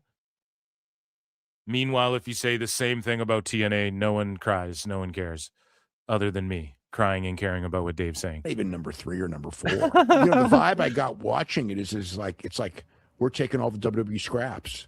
You know what I mean? Like, meanwhile, he just talked about how all of AEW's top videos are ex-WWE guys.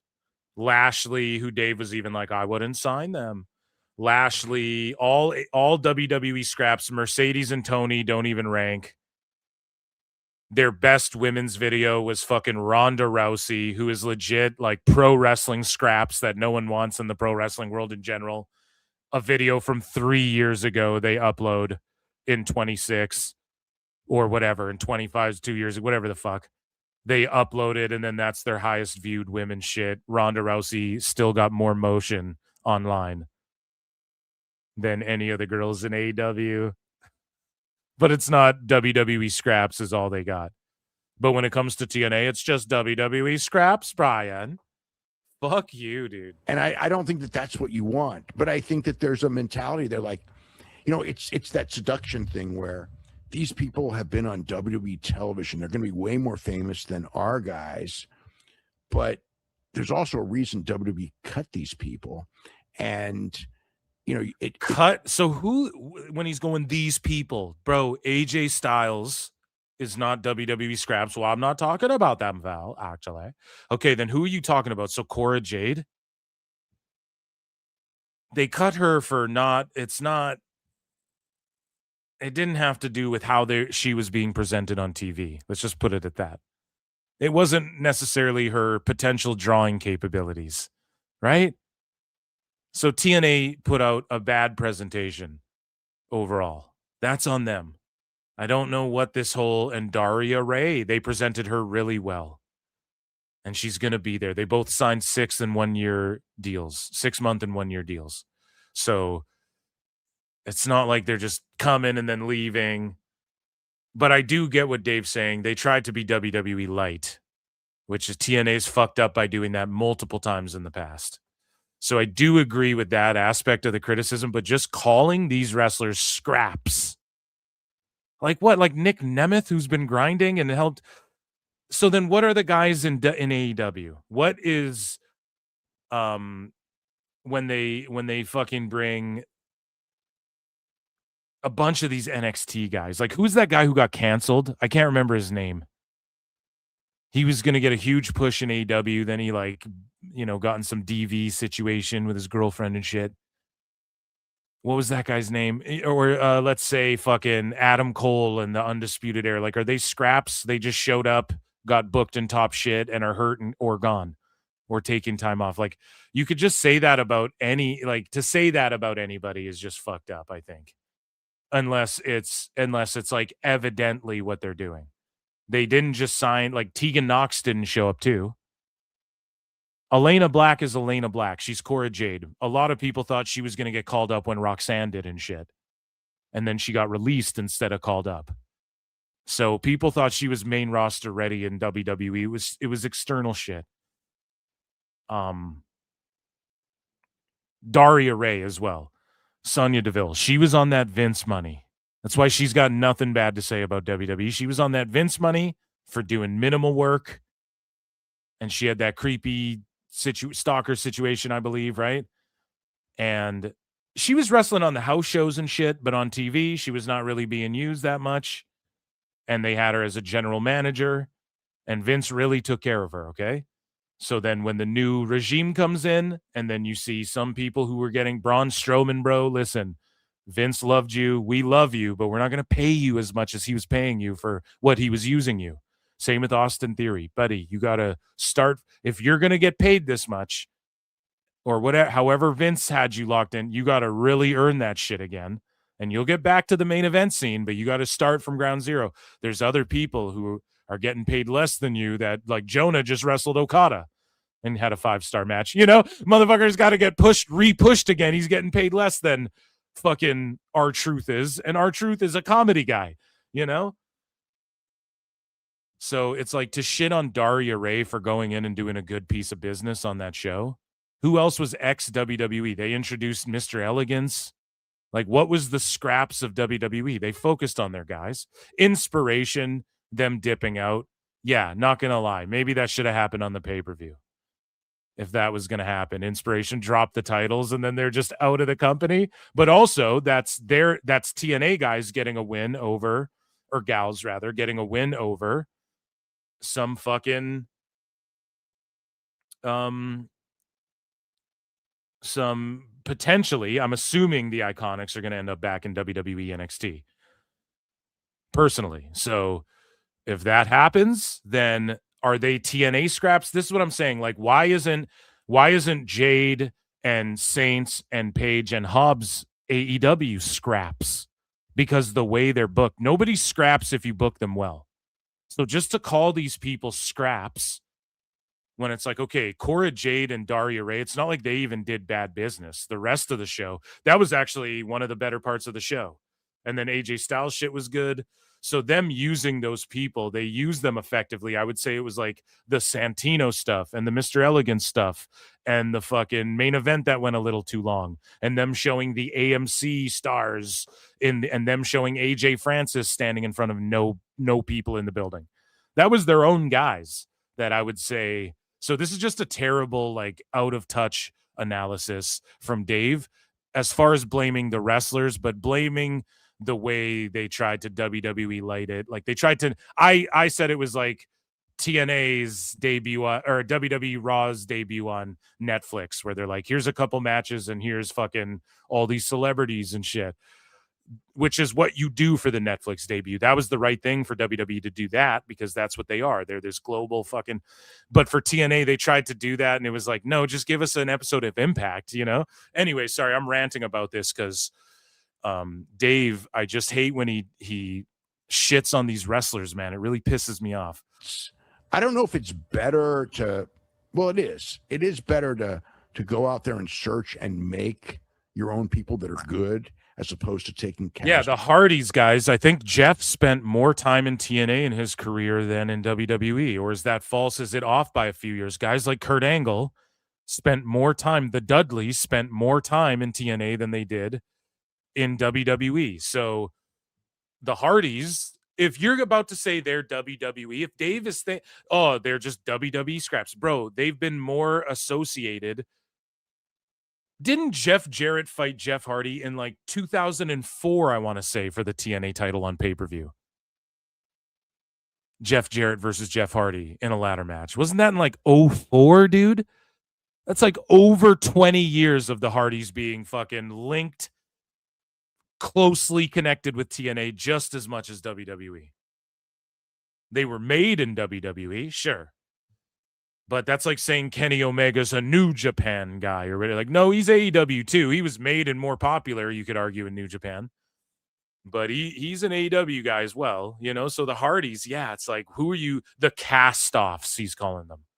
The Hardys, bro? Are you sure, man? Offs. And the last thing, I think a new promotion. Or are you just shitting on Cora Jade?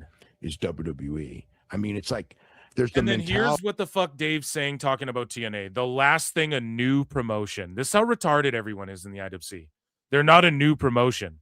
This was their debut on AMC. This is like when SmackDown went from UPN to Spike TV or whatever. So I don't know they went from USA to UPN back to USA or whatever. I don't fucking know, right? This is like when Raw went to Spike TV and then went to TNN or whatever the fuck. Like, this is what this is. This is just TNA's now off of Access. It's on AMC. It's not a new company. Is WWE. I mean, it's like there's the mentality that WWE is what people want. And because it's so popular, so this is the right way to do it. It's people want big fight feel sports entertainment, and they want WWE. You're right about that. But out of pro wrestling, they want big fight feel sports based shit and really good storytelling with characters you can sink your teeth into, or they want like.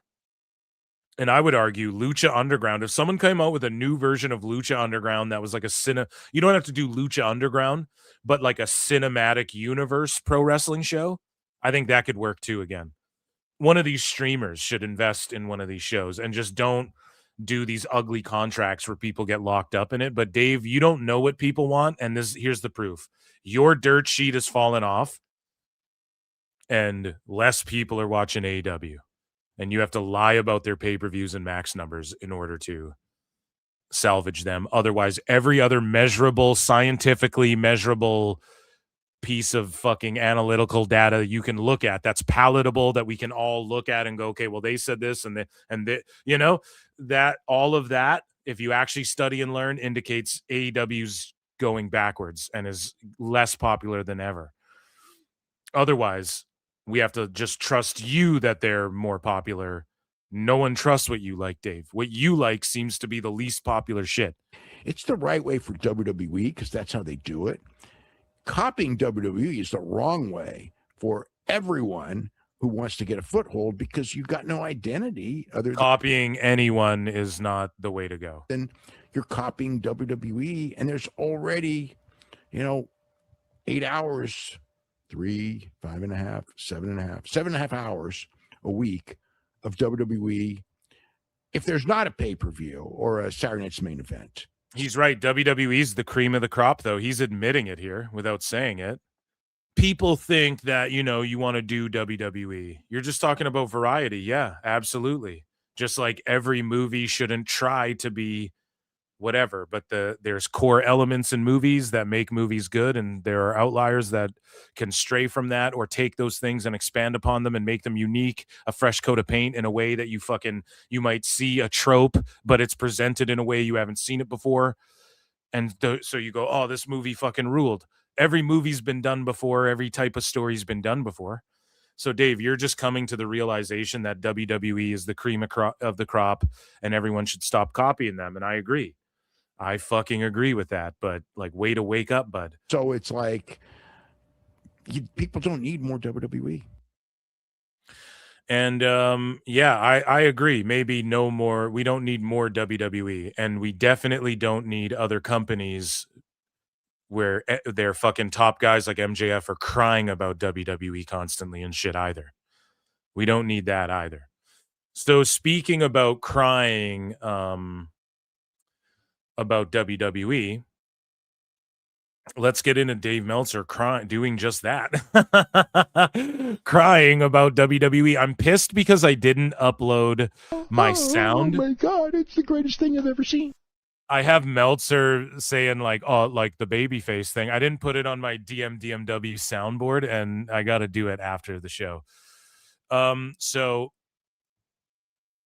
Dave Meltzer, he talks about WWE a little bit here.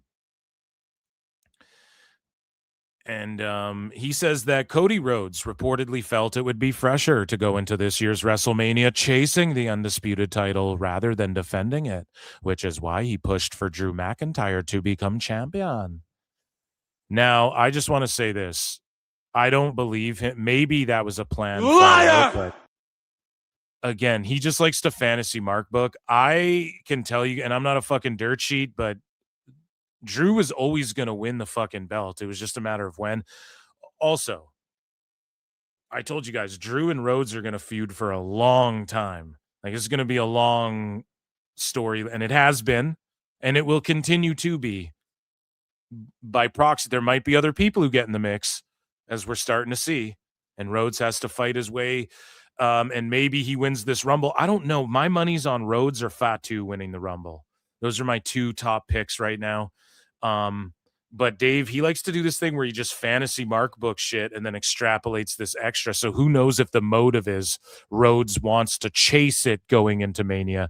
What if Rhodes is just in a big money match with Orton and he's not even going? Rhodes is in a spot where he doesn't even need to go for a belt at Mania this year. It could be all new people, and Rhodes could just be in like a money feud match the way Punk was or whatever. Like, he doesn't even, Dave is so fucking just attributing motive to Rhodes' shit. Like Rhodes talked to him or people that Rhodes talks to talk to him. I just don't know if I buy it. Moving along here. So more notes regarding WWE creative. Like Dave knows anything about it. William Regal's role isn't really creative. His role is to critique the style and believability of the matches during the shows. Michael Hayes is a day of the show producer and is part of the creative on the biggest shows. This is all shit we already knew. How is this notes? Dave, did the Observer just discover this? Paul Heyman is involved with the long-term discussions as well as being hands-on with the creative of his people, which include The Vision, Lesnar, and Reigns. Nick Khan, even though it's denied publicly, also has a voice when it comes to creative, but the only one he deals with is Paul Levesque and doesn't directly deal with the creative team. Wow, I'm so glad that in January of 2026, Dave Meltzer figured this out. Wow, I'm so glad, Dave, that you were able to put 2 and 2 together here. Holy. So we move along here, and Dave talks about Drew McIntyre winning the WWE title. Drew McIntyre won the title. The way that program was booked, it's a weird one because Cody's beat him and beat him and beat him and beat him, and it's kind of like, but the WrestleMania match absolutely was supposed to be Cody and Roman Reigns. So I don't know if it goes back. They, with the feeling that maybe, or they just changed direction and just was like, well, we need to shake something up with the new year. I mean, I don't know yet. Holy fuck, man. Yeah, Dave, he doesn't know yet, and you won't ever know, and you don't listen to Niccolo Piccolo, who, if you just simply follow the schedule of this Highlander movie, you can kind of see fucking Henry Cavill got injured. I think Drew might have won this shit earlier had that not have happened. I don't know for sure. I'm just guessing. I just puzzle piece this shit together. But it's like, Dave, you would be able to figure this out like old Philly Phil here. I'll, probably over the weekend or something, probably find more out about it.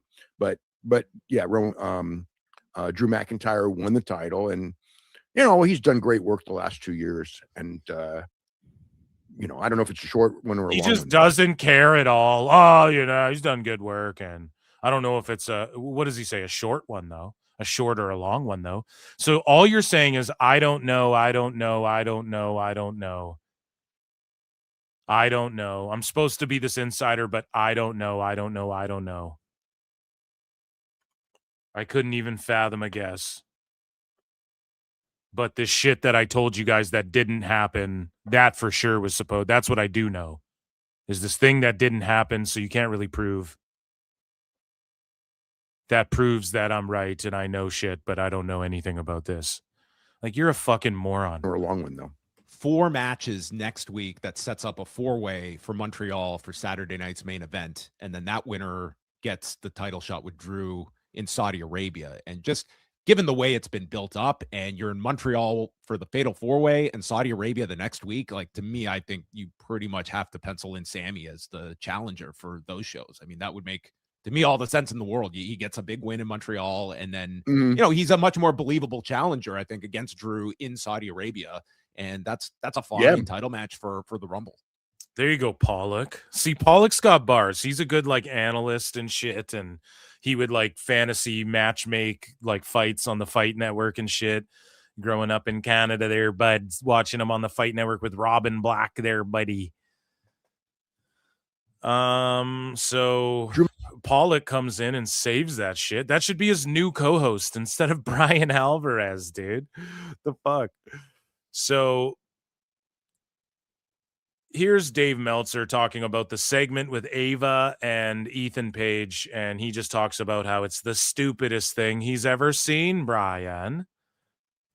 That segment with Ava and Ethan Page was the stupidest thing I've ever seen. Oh, when on NXT, it's way up there. When Ethan Page, North American champion forever, says, like, North American champion forever, says, what a robot. What the fuck, dude? When Ethan Page, he's not the ego anymore because Phil Marks calls him that. So now he's the North American champion forever, which he does say, but, like, what? North American champion forever, says, like, who am I going to wrestle to qualify? She goes, you're not going to wrestle. And then he goes, oh, you're just going to put me right in that match. It's like, no, you're not in that match. And it's like, of all the people on that entire roster, the North American champion should be, like, the first person in that match.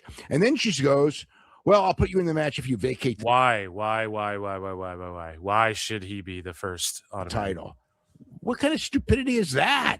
Yeah, you can't have 2 titles, even though he's got 2 titles. But how many times have people had 2 titles? That's the point. You know how many people have had 2 titles in this company? Now all of a sudden he can't have 2 titles, even though he already has 2 titles. Oh, man, that's such a fucking... Okay, guys, let me fill you in on a secret. I'm going to fill you in. Everyone come close. I'm going to fill you in on a secret. Ethan and Ava don't like each other. And she's ribbing him and clowning on him because it wasn't seriously serial. Jesus Christ. It wasn't like you guys are mad that, like, you're trying to find a logic hole in she's ribbing him. That wasn't a stipulation put into place. You guys understand that, right? They take this kayfabe shit and get triggered by it so hard. We've pointed out innumerable instances of this. I know, but stupid. It was, but I mean, even forgetting about that, it's like the number one contender for this championship that's vacant is the North American champion. That's the number. She's fucking with him. She doesn't like him. Right? Ava takes the piss a little bit from time to time, more and more. As time has progressed. One guy. Well, you'd think so, but he's not even in the tournament. No. Not even in the tournament. It's because in AEW, John Moxley can run around and kidnap people and shank them and put plastic bags on their heads and shit. And then he gets rewarded for it. And that makes no sense. Ethan Page interrupts people, treats them like shit, attacks people, cheats, fucks around, sort of makes a mockery, finds a way to where he can't be reprimanded. I'm the champion. You're not going to punish me. Da-da-da-da-da. So Ava resents that because he acts as though he's above the law. And it's what they should be doing in companies in AEW, like with Moxley, and they fucking don't. And you guys don't understand that because you are both fucking redacted. And Bryan only jumped on the hate train because it was a chance to take shots at NXT. Like he heard Dave. He's like, Dave's hating on NXT. Where are you going with this? I like where you're going with this. Right? Meanwhile, fucking Dave is just talking out of his ass here because it's not a serious thing. It's not actually like a hole in logic. It was just she's taking the piss, which, again, they can never pick up on this. It's like when Bad News Barrett was like, well, you know something, Cole. What did he say? Dominic, it was something about like a triple threat or whatever. Both guys or it was something about like Rey Mysterio's the most over luchador of all time or whatever. And then they took it seriously. And it's like, yeah, Wade Barrett's talking shit. He's like healing on Cole. And they took it literally. They keep doing that over and over. Maybe I'm conflating two different instances as well because they keep doing this and we keep making fun of it on the show. But yeah, she's just ribbing Ethan Page. There's consequences. She's trying to tell him, look, yeah, I'll let you in it. You got to vacate your belt, though. He won't do that. Why? Because that's his only clutch to power. That's the only reason he's gotten away with some of the shit he's gotten away with. Right? It's just they don't understand nuance in any way, shape, or form. So they talk about New Year's Evil. Dr. Evil. And they're talking about who handled call-ups better, NXT or Jim Cornette's OVW. I thought that show pretty much sucked. It actually reminded me of like a Vince McMahon show. It did. If I found out that Vince McMahon was booking this show, I wouldn't even blink. Again, they're all saying that. Everyone, Bixen span's been melting down all week on Blue Sky. And they all fucking want Vince to be back in this company so badly. No, I'd be irritated, but I wouldn't be surprised. Well, the difference is Vince McMahon would not react to the internet like this, but in other ways it was like a Vince McMahon show in the sense that, oh my God, nobody's over. I'm just doing a whole bunch of stuff. We got to do something. It felt like that version of Vince McMahon. What the fuck, man? It felt like that one. Can you give an example, dude? It felt like that one, that type of Vince McMahon show. It felt like a Vince McMahon show where it's like, you know, that one where no one's over. And then he proceeds to put fucking Kendall Gray super over and talks about how she's the greatest of all time, even though didn't she lose that match? And then you can't tell me Tatum Paxley and Izzy Dame aren't fucking over with the NXT audience, and Tatum Paxley especially doesn't fucking rule. Can't tell me Blake Monroe isn't over. She was the fucking world champion in AEW.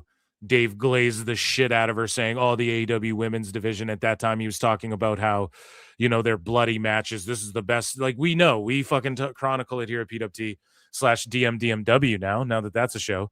But Blake Monroe was their world champion. So she's just not over. And Obafemi's just not over. It's fucking maddening when he buries wrestlers. It drives me nuts. And then he just glazes Kendall Gray after. And isn't that who JC Jane wrestled? The other stuff just felt like, the internet's saying this, so we're going to wink. What this felt like to me was a bunch of people are being called up. And unlike with Ohio Valley in 2003, 2004, when this happened to Jim Cornette like monthly, and he always found a way. No, he didn't always find a way. I bet a bunch of it was ass.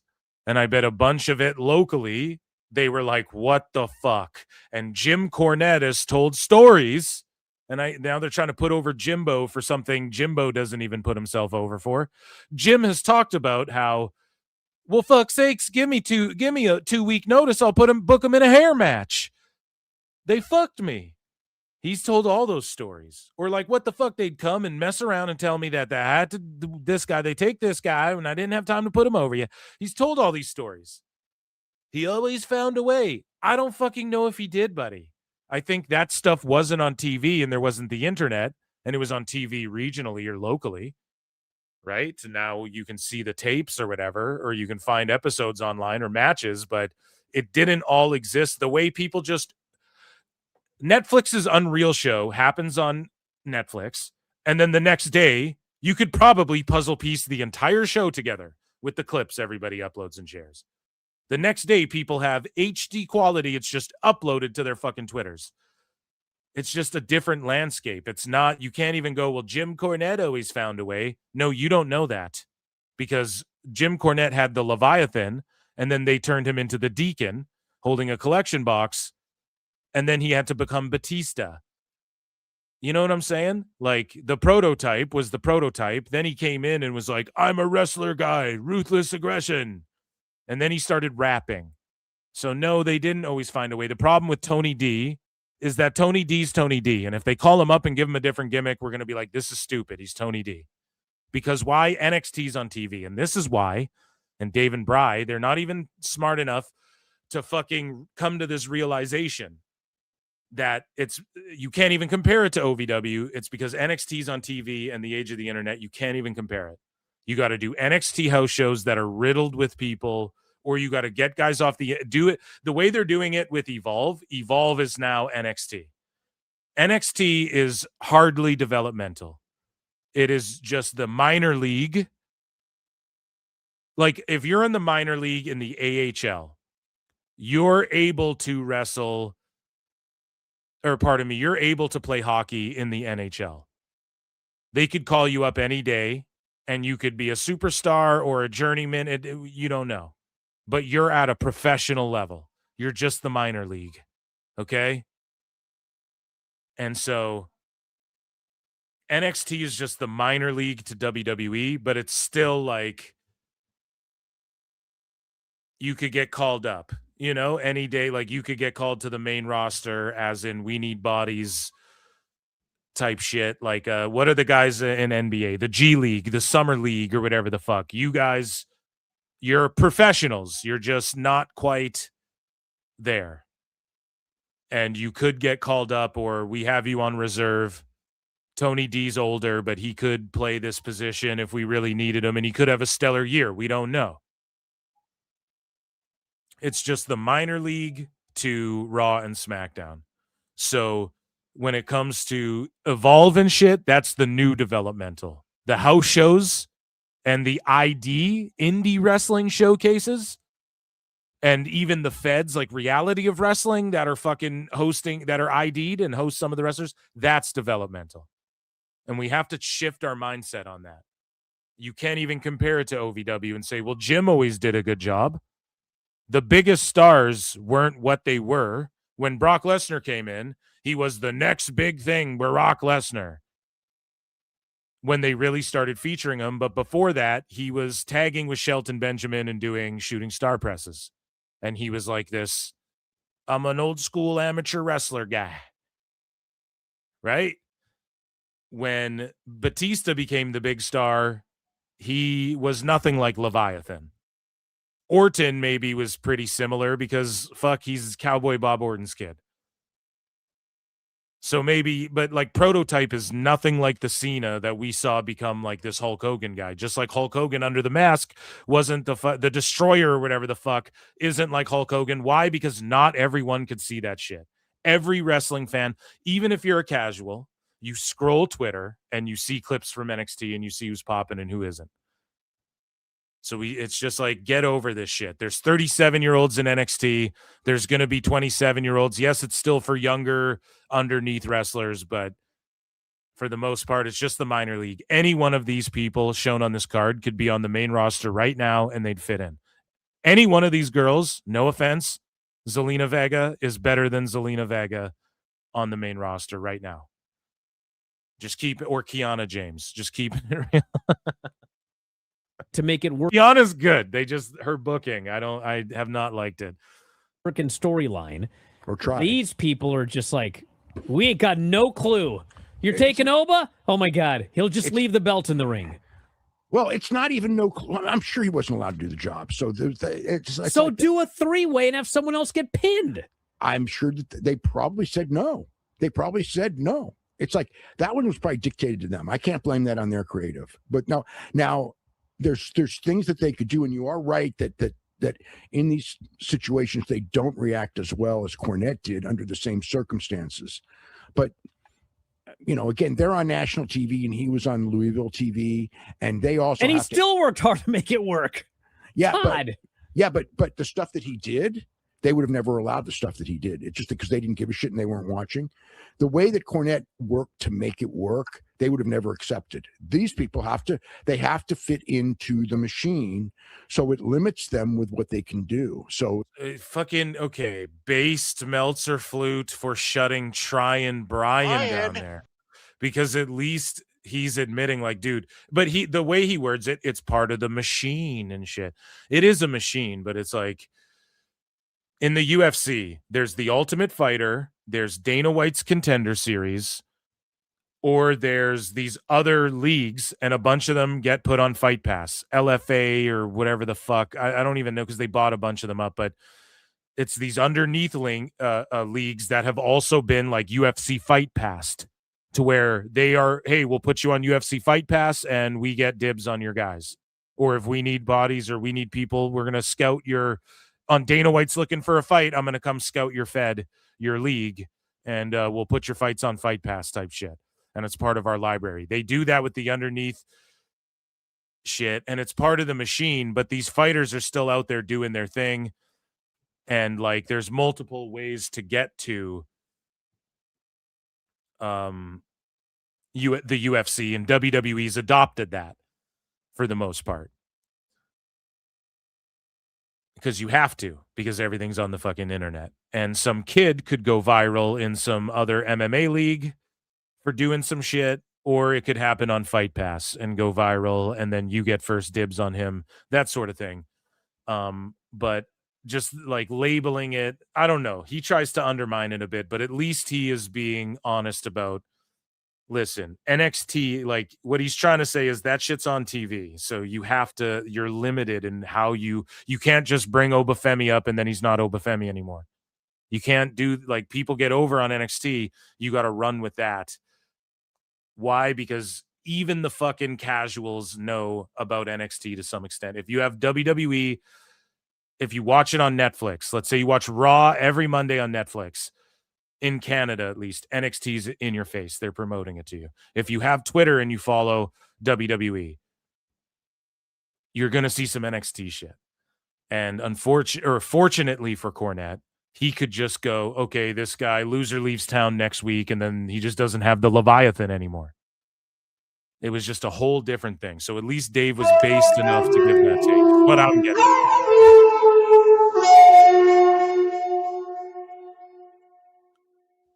it's like it's two totally different things, but it's the same thing with UFC. If you're a fight fan, if you follow the UFC, you see Dana White's Contender Series, you see everyone who wins. They literally upload who Dana gives the contracts to right when it's done. People upload it, put it on Twitter. There's no surprise. There's no like, oh, this kid could be a star. Let's give him a couple soup cans to fight next, and we'll get him ready. No, there's none of that. You just go, like, especially in MMA, unless you live in Russia and shit, you're like Team Khabib, where Khabib Nurmagomedov's record is fucking padded as fuck. But and there are people who faked their way into the UFC. Literally, there's a documentary. You guys should watch it. I think it's like 20 or 30 minutes long, actually. I forget the fighter's name, but he changed his name a bunch of times and he faked his record, and people have done that. But the internet's exposed that time. That's why there's a documentary about this guy. He did con his way into the UFC, but then the internet, because he made it to the UFC, the internet went, whoa, and then they fraud checked him. It's the same thing in pro wrestling. Like, if you make the Leviathan and then you call him up and then he's just not the Leviathan, I'm not saying it can't ever happen again, but if you do Obafemi and he's the Rula and he destroys everyone, then you call him up and he's just like, hey, I'm a guy who, I'm the Crusher and I'm here to crush you. It's like, we would all go, well, isn't that Obafemi? Jim Cornette had me growing up, I just knew the Bashams as the Bashams. I didn't know about the Damaja and all this shit. I just knew the Basham brothers. And what was the name of their manager? Shaniqua or something like that? I can't remember, but I just knew them as that. They did the dominatrix shit, and then they were in the cabinet with JBL and Orlando Jordan and that.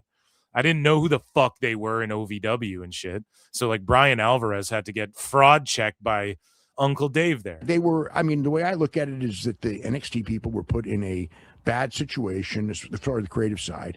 Their hands are tied on a lot of things, and it came out bad. And that's what it was. Yeah, man. It is what it is with Dave all the time. So, you know, Dave talks about El Grande Americano. And this is what I mean. So listen to what he says. El Grande the Americano. Dave says, this is the worst gimmick, El Grande Americano, ever in WWE history. Yeah, sure, he's over in Mexico, maybe even over in America, and people are demanding more of him, but it's just not working.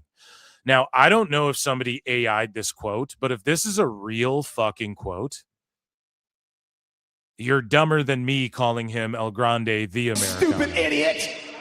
Okay, dude, like that is the dumbest shit. How the fuck could he be over in Mexico and over in America and over in China? Okay, and people demand more of him, but he's just not working. I almost feel like that's a fake quote. I almost don't believe Dave said that. Someone investigate that for me, and we'll see.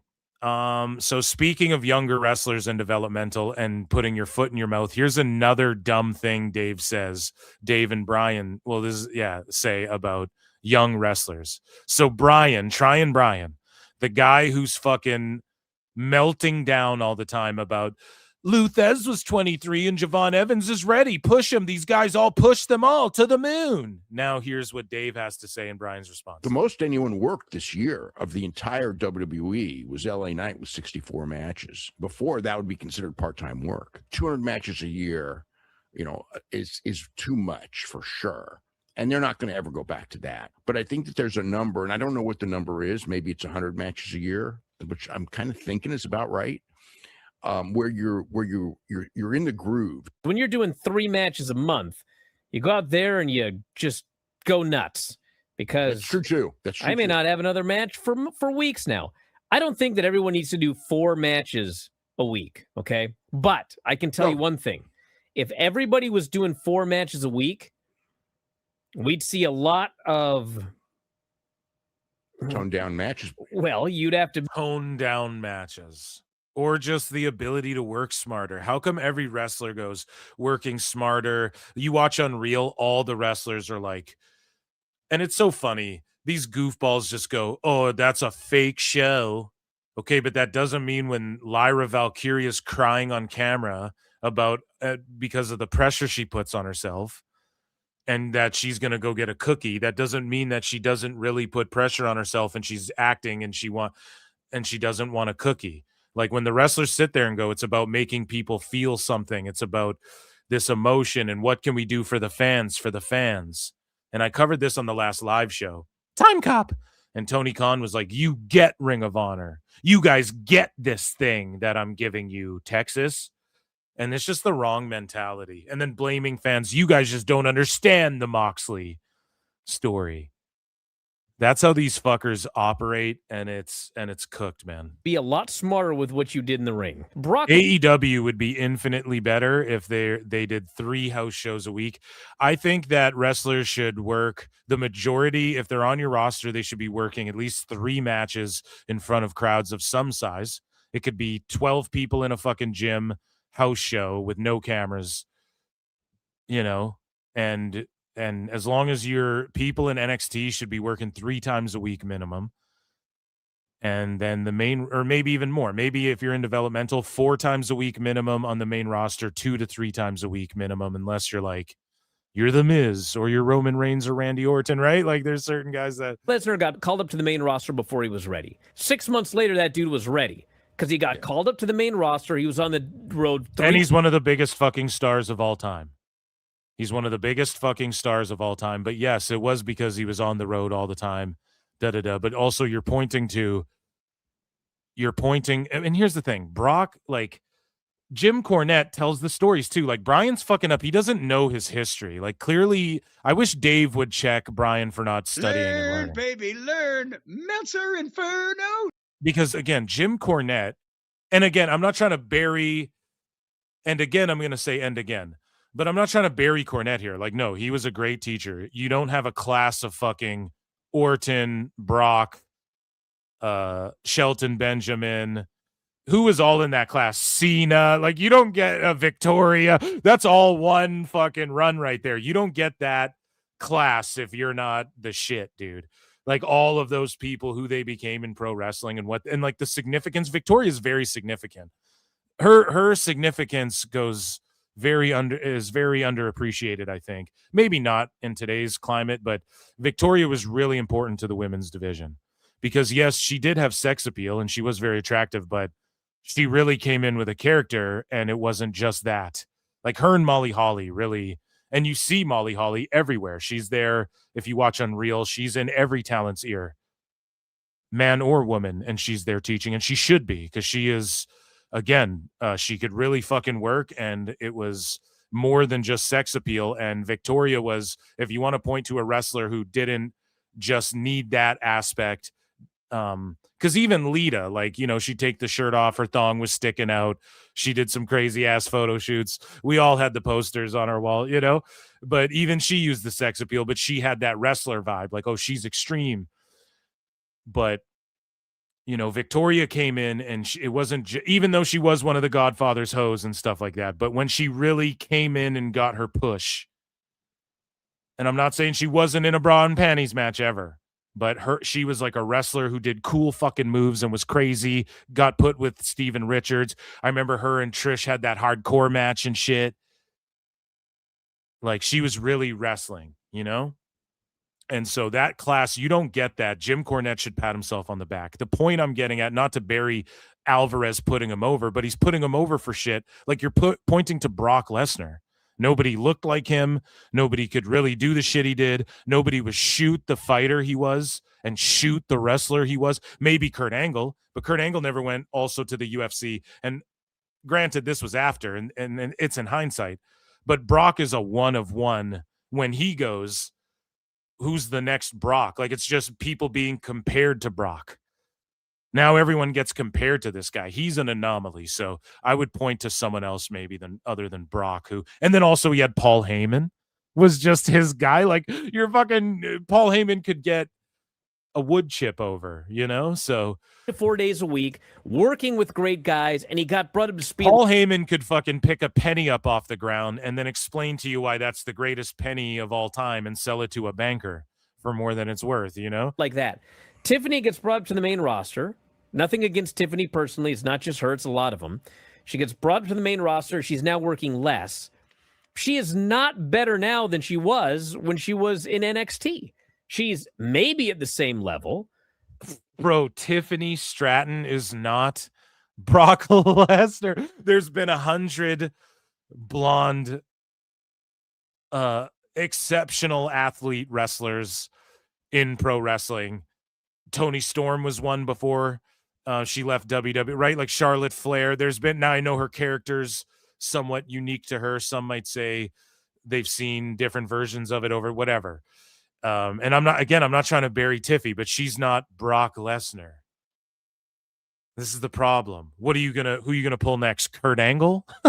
Like, you're talking about two guys, Kurt and Brock, caught on like quicker than anyone. Ronda Rousey didn't even catch on, and they threw her to the fire. Just destroys your narrative right there. Bry's just talking out of his ass, and they're going to attribute this to people aren't developing as well as they know they are.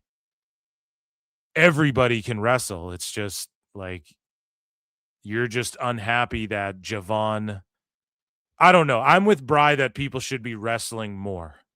And I think on the main roster, they should bring back house shows and send, like, you have guys, even if you fill it with some NXT guys, just do those C and D towns that you don't really do anymore. Because now WWE, they just really do A and B towns, and then they do more shows out of Europe and shit like that. And they're all bigger shows that are more expensive. Just run shows with the expectation of like, hey, you're not going to see fucking Roman Reigns on this show. but you're going to see like NXT stars and there'll be some SmackDown guys and shit or whatever. I agree they should have more matches, but Bry, he's just like inventing history and like using complete and utter outliers and then comparing them to Tiffany Stratton, who's already, she's accomplished everything there is in the business already, pretty much. And she's not better. I don't know. She was already really fucking good. I argue they did some of her best shit that will never be replicated in NXT, which is, again, why NXT's fucked. That's why NXT's fucked. It's all on TV. Tony D's never going to redo his family shit on the main roster. He'll never be more over than that shit again. Never say never, but like, they did his best shit in NXT. I've been saying this for years. I mean, this moving up to the main roster and in 6 months you've rapidly improved, it doesn't happen anymore because there are no house shows and people are working very, very few matches. Sounds like we're picking on WWE, but the same exact. No, it's the exact same thing with AEW. Yeah, thank God they said it. Thank God they said it. You look at Top Flight. They're working the same matches they were working 5 years ago. You're not Everyone's stuck in the mud. So then why can't, when it comes to the ratings and the numbers and the stars on the matches, you guys look at it objectively like this and go, yeah, everyone's stuck in the mud. Man, these stories really aren't really cooking. Tony's not that good of a booker. Then why is it always, oh, the John Cena last match wasn't that good, so Triple H not Booker of the Year? Like, why is that the case? Seeing people improve dramatically. The best workers in AEW are the ones that came from elsewhere and worked all over the world before they got to AEW. The WWE scraps, Brian. You mean WWE scraps? Now they're in AEW. They're basically, a lot of them are falling apart, like, you know, Kenny Omega and these other guys. And they're working now a more limited schedule. But, like, they're not. And I say they're falling apart. And motherfucking sickos on X are like, Kenny has diverticulitis, actually. Da-da-da-da-da. Yeah, ask Omega if it didn't feel like he's falling apart. Or Brock Lesnar when he had diverticulitis. Like, this is what I'm saying. And it's not. And I think diverticulitis, it's like some, what happened? Isn't it like a stress is related to it? It exacerbates it or something like that. So, I don't know, Brian. You just need to shut the fuck up with your bad Great. Actually, this is a bit of a good take because they should be more calloused. And like when you stop going at that speed, you start getting all fucked up. And then when you're a young, like AEW's not developing anybody. Boom. Sickos, here you go. Here's your two fucking cult leaders. They're like the camp leaders at the cult. Because of the schedule. The cult they camp. were great before they got there. There need to be more shows. Yeah, so Dave's sitting there in one breath going, oh, there doesn't need to be more WWE. And then now they're saying there needs to be more shows for both WWE, which would mean that there was more WWE. But at least they kept it real about AEW there a little bit. So here's Dave talking about WWE heading into UFC territory, which he's just talking out of his ass. Maybe they're going to look at this as like kind of a rebuilding period where we've got to get some new stars over while maintaining the existing stars. A rebuilding period where we got to get new stars over while maintaining the existing stars. Oh, so just what pro wrestling is? A rebuilding period. Oh, so like AEW, they're doing two completely different things, I thought. So how is it they both doing the same thing? And, you know, in their mind, and there's truth to it, is that it takes a little while to get new people over. So, but, you know, we also know that this is cyclical business. And sometimes, as we just had, I mean, we had a cycle from 2002 to about 2020-ish, 21, where it really wasn't, you know, open the doors, everyone buys tickets at super high prices. You know what I mean? It's like we go through these couple year periods when you luck into the right angle and somebody gets over. And yeah, business is through the roof, but it never lasts, you know. I mean, but I mean, as far as from, you know, it only lasts for AEW. It's only been lasting for AEW. So it couldn't have been at the beginning all was good and then it didn't last and then now it's a little downwards. It's no, business is great. They're making all this money. But for WWE, while business is objectively great, he's got to go, oh, it never lasts, you know. They're kind of, you know what, they're kind of like heading to what I would call UFC territory, where it's really not that exciting, but their money is so guaranteed that UFC isn't exciting. Dave doesn't know what he's talking about. We went 6 weeks without UFC. Everyone's fucking fiending. UFC is very exciting, and that's why people pay as much as they do. Now, on the promotion side, yeah, they don't give a fuck anymore. And why? Because the people will just pay because it's the top fighters. And how do we prove that, Dave? How do we know that UFC is the most exciting? And how do we know that they are truly the best fighters? Well, because in the last couple years, we've had guys that everybody goes, oh, they'll be a world champion in the UFC, come to UFC and get fucking starched and get fucking fraud checked in the UFC. Multiple guys from other organizations who are world champions that people say, oh yeah, they'd be world champs. Other than MVP. If you guys don't know who Michael Venom Page is, he fucking rules. Other than MVP, he was there whooping that trick in the UK. If you guys remember, they showed that UFC fighter on screen. That was MVP, Michael Venom Page. He's a huge pro wrestling fan. He came to UFC, and he's actually whooping ass. Like, he's actually beating real dudes and styling on them, too. He's not as dominant as he was on the regionals, but he's one of the, or I don't even want to call it regionals. He was in the big fucking shows, Bellator, all that shit. So, but he, MVP is like styling on dudes. Like, he can hang with the world-class tippy top. There's some of these guys like Justin Gaethje and shit. A lot of these fighters have gotten fraud checked, though. Like Aaron Pico just got knocked out of the year. He was fighting a motherfucker who spinning elbow KO'd him of the century. You know, one of the best knockouts of all time. This guy was supposed to be the fucking next big thing in both the last promotion he was in and the UFC. So, or like Michael Chandler. He doesn't win a fucking fight. He won like 2 fights and just gets beat up, right? He was like the main dude in Bellator before he came over. Everyone was like, he could be world champion, and he's fucking just a gets KO'd machine, you know? So anyways, Dave Meltzer, his comparisons to UFC are fucking dumb, and UFC's hot as shit, and the fights are exciting, and they do have the best fighters without question. So if they're headed into WWE territory, Dave is trying to say that they don't promote well, and they do have the most exciting, best wrestlers and all that shit. And people will pay even with the lousy promotion because it's just a spectacle that they want to be a part of. But no, he will say that, no, the best wrestlers are in AEW and the wrestling's better in AEW. And he will sit there and also say that poor people don't like AEW or whatever the fuck. He has all these excuses and then he says WWE promotes so well, whereas AEW doesn't promote that well. Meanwhile, the main criticism of UFC are these 2 things. Dana White doesn't give a fuck, and they don't promote well whatsoever. Poor people don't like AEW. UFC, the posters suck balls. Dana White jumps on his he doesn't do like press conferences and face-offs and sit-downs with the fighters and Joe Rogan and shit like they used to. It's just, he does a press conference before the fight, and they're not nearly as exciting as they used to be, and he just can't wait to get the fuck out of there. And sometimes they last less than an hour, and he doesn't fucking answer questions, and he just jumps on his phone and goes, here's who's fighting, guys. That's literally all he does. The posters lick ass. The fans have to make good fight posters, otherwise nobody puts any effort in. And it's because the UFC's so good and the elite fight there, and it is so fucking exciting that they can just get away with doing that.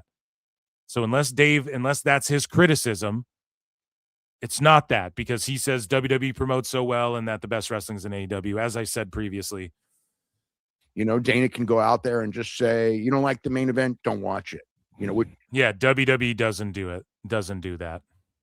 They don't do it at all. They are stressing out backstage, figuring out how do we service the fans the best way and also do what's right for business, do what's right for the future of WWE to maintain this and continue to put on the best spectacles. And Dave, you also cop out and say WWE promotes way better, and that's why they beat AEW.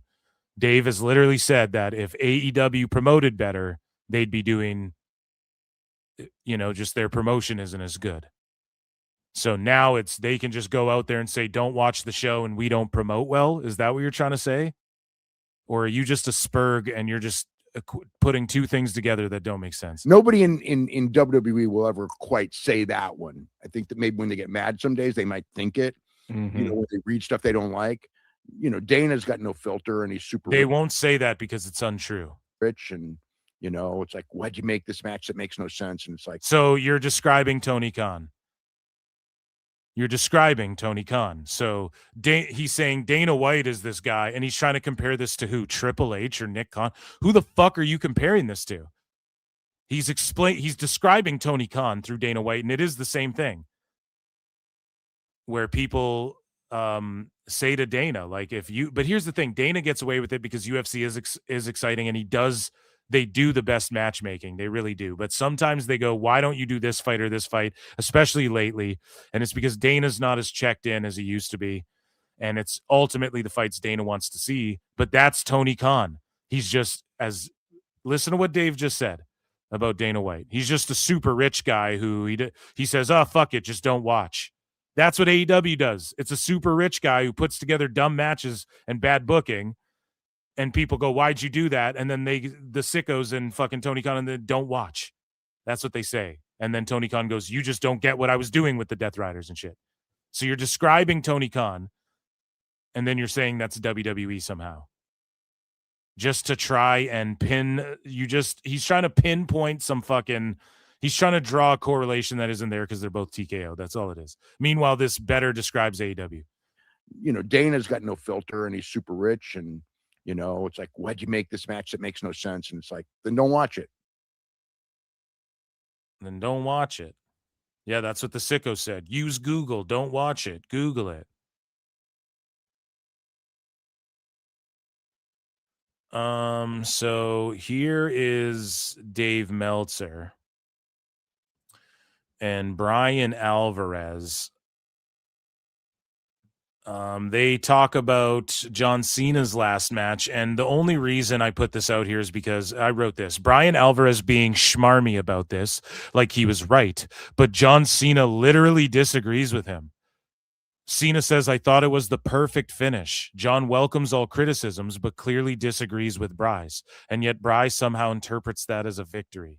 And you can tell by his schmarminess. Actually, I should mention John Cena. For those of you that are unaware, he quit in his last match, but he did an interview and talked about his final match where he said, thank you for reminding me you're allowed to have your opinion. And thank you for not just... Look at this schmarminess. You're allowed to have your opinion. Yeah, Bri, he's literally talking about you. Allowed to have your opinion. And thank you for not just conforming to a certain set of standards. Thank you for being vocal enough to express how you felt, because every moment can be a teachable moment. Yeah, Bri, for you, stupid. It's so funny how fucking schmarmy his face is and how he thinks he fucking... Listen to this. My job is to try to put together a story that I think you all will enjoy. And when there is critical opinion out there, I'm all ears, says John Cena. Oh, yeah, see? So people are critical. I'm all ears. I don't ignore the critics. I'm thankful for them. Washington, D.C., and every match I've had before that. Like I said, I guess kind of a parallel to my career. I think it was a perfect end. So he disagrees with you. Brian, people want to talk about media literacy and shit in 2026. Everyone likes to throw that around. Brian, you get that he's saying, I appreciate the critics. I appreciate you guys didn't want to conform to this thing that, like, you know, I'm supposed to lay down for the next generation. I disagree. I get everyone's welcome to their opinion, and I welcome every piece of criticism. However, I thought it was the perfect fucking finish, and I disagree with you guys. How are these tards not able? Bry's like, see, I told you. He didn't like it either. Brian. No, buddy, that's not what he's literally disagreeing with you. The smarmy, pompous, it's these fucking dumb fucks who think they're just outsmarting people. No, we don't fuck with you. People don't fuck with you. You're not outsmarting them anymore. Because a whole lot of people thought it sucked. And a whole lot of people thought it was special. And a whole lot of people thought it sucked. See, I was right. And a whole lot of people thought it's special. So he's saying both things, Bri. So make the schmarmy face for the special. For the people who thought it was special, because it means they're right. He's saying neither of you. It's fence sitting political John. And this guy's he literally says most people thought some people thought it sucked, some thought it was special. Some people thought it sucked. See, he agrees with me. He also just said people thought it was special though. Stupid. And that's kind of been my story for 23 years. So I thought from that perspective, he says it was perfect. So there you go. There you go. It was perfect. John Cena's on my side too. Oh my God. Stupid idiot. Oh my God, dude. That's fucking crazy. He agrees with me too. He literally disagreed with you and said he values everyone's critique, but you're wrong. He thought it was perfect. You're a psychopath. Is that my opinion? You're a fucking psychopath, Alvarez. That's actually disgusting and psychotic. For real, that is psychotic. So, speaking of being psychotic, here is Dave and Bryan talking about Powerhouse Hobbs coming to WWE. With Hobbs, WWE had expected that they had Hobbs for actually quite a while. Why? I know that Why thought would that they the match expect... last Wednesday was going to be his last one, but he actually did a match, I believe, on Collision tonight. It won't pause. So that will air on Saturday. So that will be his last match. His contract actually expires today. It won't pause for me, but but yeah, they expected him to go there. AEW made an offer. He turned down the AEW offer, wanted to go to WWE. We'll see. For some so he people, was allowed to negotiate. That one won't pause for me. Hopefully it doesn't happen on every video. She is yeah, there you go. Just that video was glitched out. It wouldn't pause, but I want to pause and just say that's cooked to even say that. So like, when was he able to negotiate? Isn't that just like a kooky thing to fucking throw out there? For a while now, they're negotiating with him. I just think Dave wanted Hobbs out of there. He's always kind of shit on him. He has some weird fixation with like these big jacked black guys. Like he was hating on fucking Lashley and them too when they came into fucking in AEW. It's like, what are you fucking Dave? I don't know. Dave's kooky, man. He is kookier than a son of a bitch. So we're going to get Dave talking about AEW, but first he talks about AAA. And so Meltzer said what? The GOAT pulls Dave's card here. And he writes, remember when Dynamite Dave Lucha Libre Meltzer said WWE buying AAA would ruin Mexican wrestling and culture with an American style and influence? Well, you'll be shocked to learn that it's absolutely okay when AEW wrestlers are in Arena Mexico using American rules. So let's listen to this. This is, or let's read this first. So Dave writes, but in Mexico, CMLL is trying to portray this as they are your local promotion, giving you the product that is a part of your culture, and AAA is being run by outsiders with no regard for that culture. Paul Levesque saying AAA will continue to be traditional Lucha Libre, even though AAA never was in the first place, is the attempt to counter that impression. Fucking Dave, man. There is a track record on all major countries that in the long-running local promotions would be in trouble. There's fear that the independent scene in Mexico will be dead, or that the Lucha Libre style and culture will be changed, leaving a more Americanized culture. The thing is, WWE itself is more popular in Mexico than AAA. So then what is the culture then? Redact? What is the fucking, what is, like, okay, so WWE's the culture then if it's more popular. Like, what are you talking about? But having a local offshoot is key for future talent. Young wrestlers will try for the most part to get into AAA with the idea it's the direct pipeline for WWE. Plus, WWE will have the ability to pay better than CMLL. It is very possible they'll raid CMLL for top talent, and CMLL will be like the thriving U.S. regionals of the 80s, most of which didn't survive the decade, and the ones that did were never the same. And so, yeah, Dave is just being caught being a liar and a fraud, because here's what he says in 2026 about CMLL doing the Americanized style when it's AEW. Lee Moriarty was on the shows. Lee Moriarty wrestled Zelwa for the Pure title.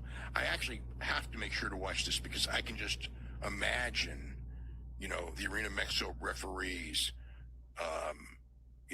trying to figure out this Pure title thing. Although I guess that they figured out the American stuff because, when the AEW wrestlers wrestle and they do these tag matches, it's not 2 out of 3, it's 1 fall, and it's the first pin. It's not like in a. So he's literally putting over how the Mexican referees figured out the America stuff because these AEW wrestlers. Best guys, Tony Khan. But when WWE buys AAA, it's fucking, the scene's ruined and they're going to Americanize this shit.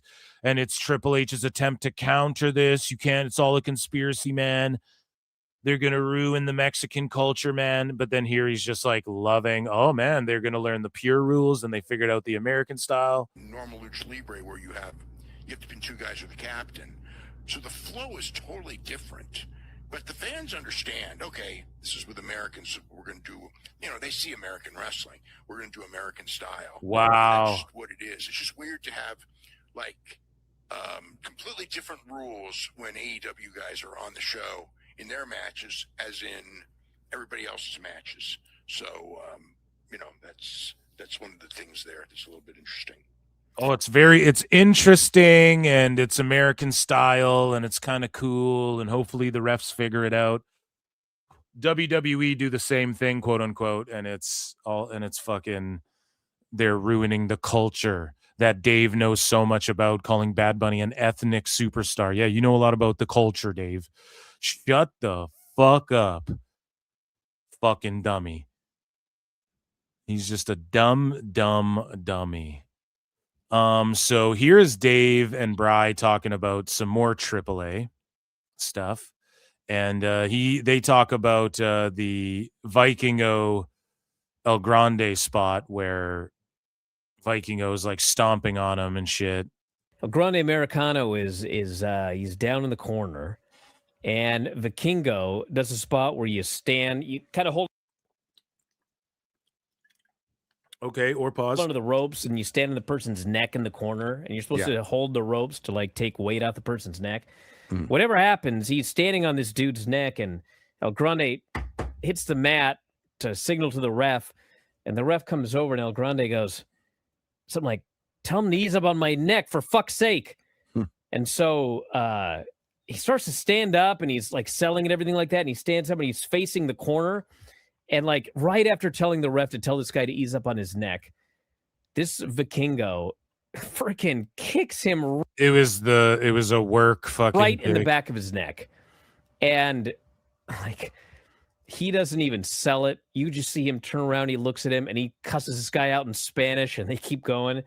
I was like, oh my God, he was not happy about that spot. So I don't know, man. He's up on everybody's neck. It's bad enough as it is. Yeah, they're just, they want to be like, oh, WWE. They're trying to sit here and pretend that's the same as everybody's neck, right? It's everybody's problem. Yes, ease up on people's necks unless it's Kyle Fletcher. Give that shit 5 stars. But look, this isn't even a neck thing. This is like a physical, this motherfucker's hitting him. Well, the neck thing's physical too. You guys get what I'm saying? This is he's fucking kind of laying shoot shots on him. It's not like fucking he just dumped them on his neck. Fucking Bryan. He's so bad at making analogies and equating things and making correlations and his histories that he doesn't study and learn. And speaking of studying and learning, Dave Meltzer calls so Dominic Mysterio had the AEW title on his fucking belt design or whatever, that AI designed the AEW title on the Mega Championship, the AEW logo rather. And I don't know, it was fucking dumb. Here's what Dave said about it. People are like, it's called A1. I don't know. Here's Dave saying something dumb, but I guess it's not actually dumb. People pointed out that Dave was referring to something that they think he meant to say AI, but people were like, no, he's referring to this or something. I don't fucking know. I mean, one of the things that was hilarious is they did a video about Dom, who was not at the show, And the video, somebody at the video editing used A1 and AI. That's right. No, so that's just him saying a dumb A1. No, so people were actually sweeping for Dave. See, I didn't listen to this clip, and I just saw the responses. Like, I just read some of the responses, and I'm like, what the fuck? Like, why are people sweeping for this so much? It must just be like a silly mistake, but I just wanted to react to it on the show. And the video, somebody So at the he video did botch. used A1 and AI. That's right. I blew that one again, didn't I? AI. So did he keep referring to it as A1? Oh man, Dave, media literacy, buddy. Yeah, and I'm just joking. The belt. AI put an AEW title belt around his waist. He was wearing an AEW title belt. Yes, the AEW title belt, not the AAA belt. So there you go. So that was Again, even that spin. No, he was wearing the fucking, it was the mega championship. Just, it said AEW on the front. And then Dave goes in there. So there you go. And again, it's like, why do you guys act like, why does Dave act like that's a victory for him? So there you go. AI made a mistake. Can you believe it, Brian? That's why I argue with Grok. The best guy over the best guy. I argue with Grok over the best guy, Brian. Can't you believe it, Brian? So Dave talks about WrestleMania and how the fucking plans change. And at first, he reported the plan for Roman Reigns versus Cody Rhodes at WrestleMania 42 is reportedly probably not happening now. The reported plans changed last week when the decision was made to have Drew McIntyre dethrone Rhodes for the championship. It's like, well, what if it's still Rhodes Roman? It's just not for the belt because they're both draws. You know? Oh, we skipped yeah, no, this is the AI one there.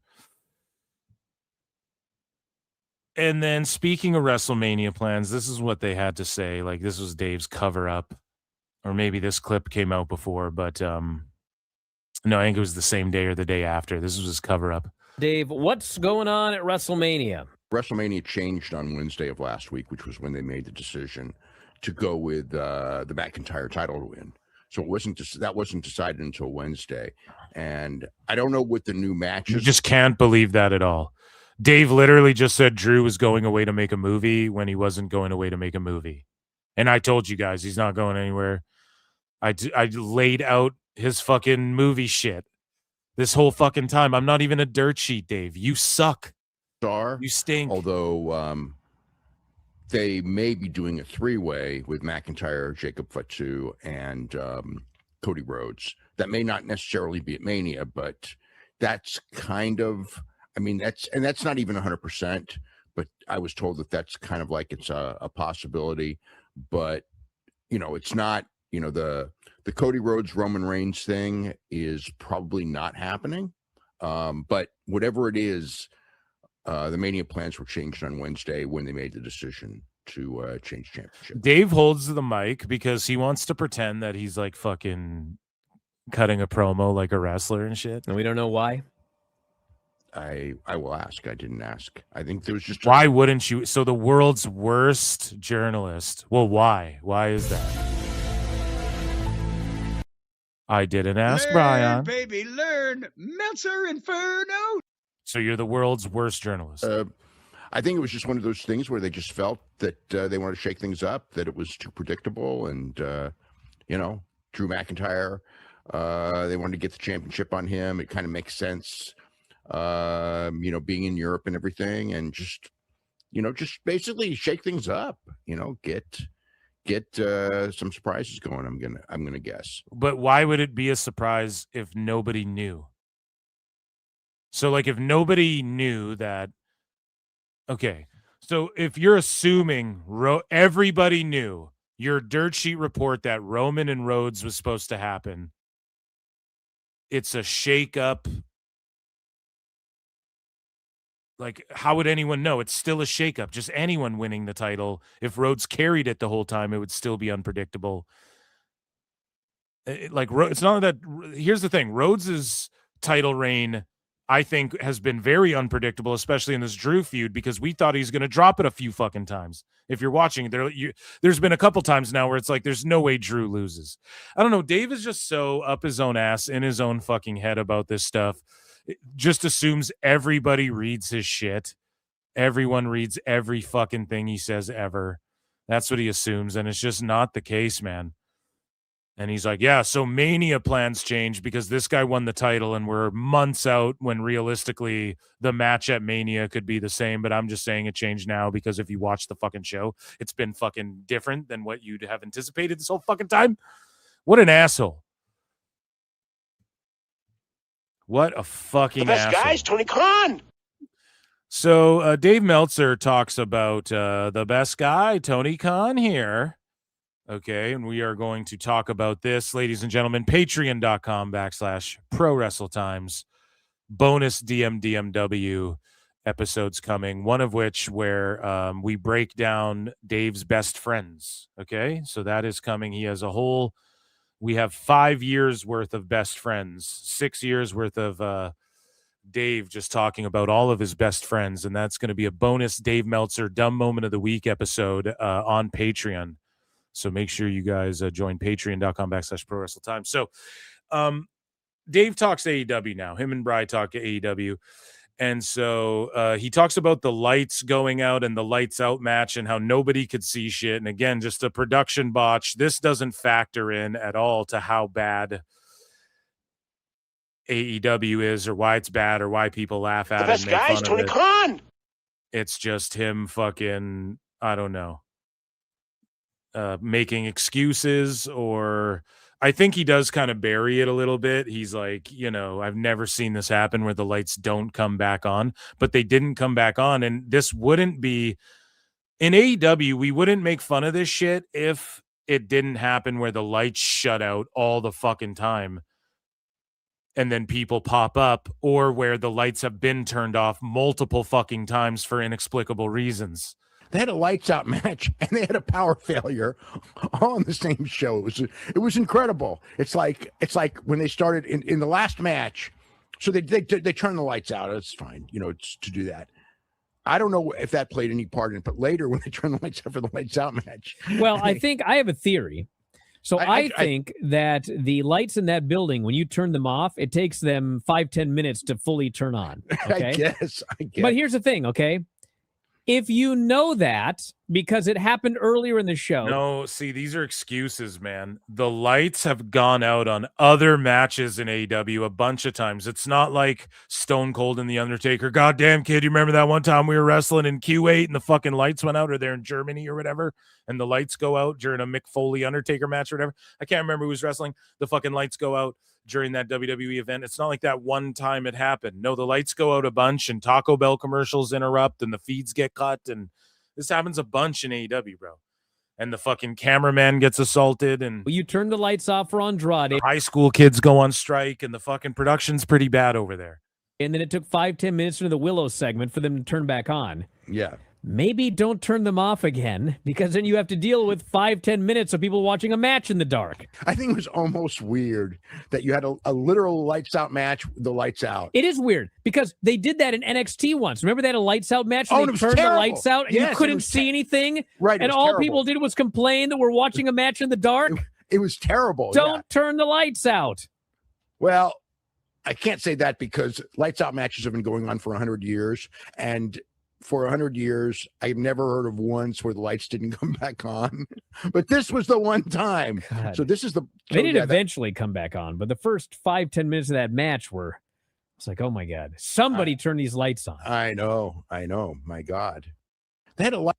They just laugh about it. Yeah, it's Bush League. This is why it's the Bush Leagues that don't happen in the majors. Moving along here, they talked about Bandito versus MJF, and then Bryan Alvarez goes, Bandito, this guy is not John Cena. He didn't quit. And it's like, why are you so hung up on this? Why are you still coping over this Cena thing? He's coping so hard over the Cena thing. I showed you guys the clip where he thinks Cena agreed with him, even though he flat out disagreed with Bryan's notion on the whole thing. blatantly said, I thought it was the perfect finish. I welcome criticism, but it was good. Some people didn't like it. Some people loved it. I thought it was perfect. Literally perfect. And Bryan's like, see, he agrees with me. And then he has to bring up John Cena here. Is John Cena the new CM Punk, Bryan? Are you going to cry about him all the time? Bandito, goddamn, this guy's not John Cena. He didn't quit. He just died, and MJF won. You know, this match was great. The difference is that finish was to protect Bandito. The finish of Gunther and John Cena was to get over Gunther. Boom. Based Meltzer. How does Meltzer come in with the base tape?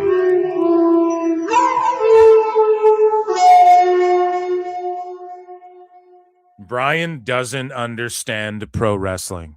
Just matter of factly. He doesn't get it. That's why he never made it as a pro wrestler. He didn't really understand. It wasn't for him. Not to protect anyone. Not to get over John Cena. The finish was not to get over John Cena. This one, the finish is to get over Bandito since Max was winning anyway. So that's the difference. That's why you would do it one way, and that's why in WWE they did it the other way. That's why, John Cena talked about that. But it's like, yeah, I'm not saying which... and even Dave's pointing out that's why John Cena talked about that. And Bryan's just sitting there thinking he won. When he gets in his own time, then he talks crap to Lance Storm and Tom Lawler, who look like at him like a fucking, like a little kid. Like you can just tell, like Tom Lawler hams it up.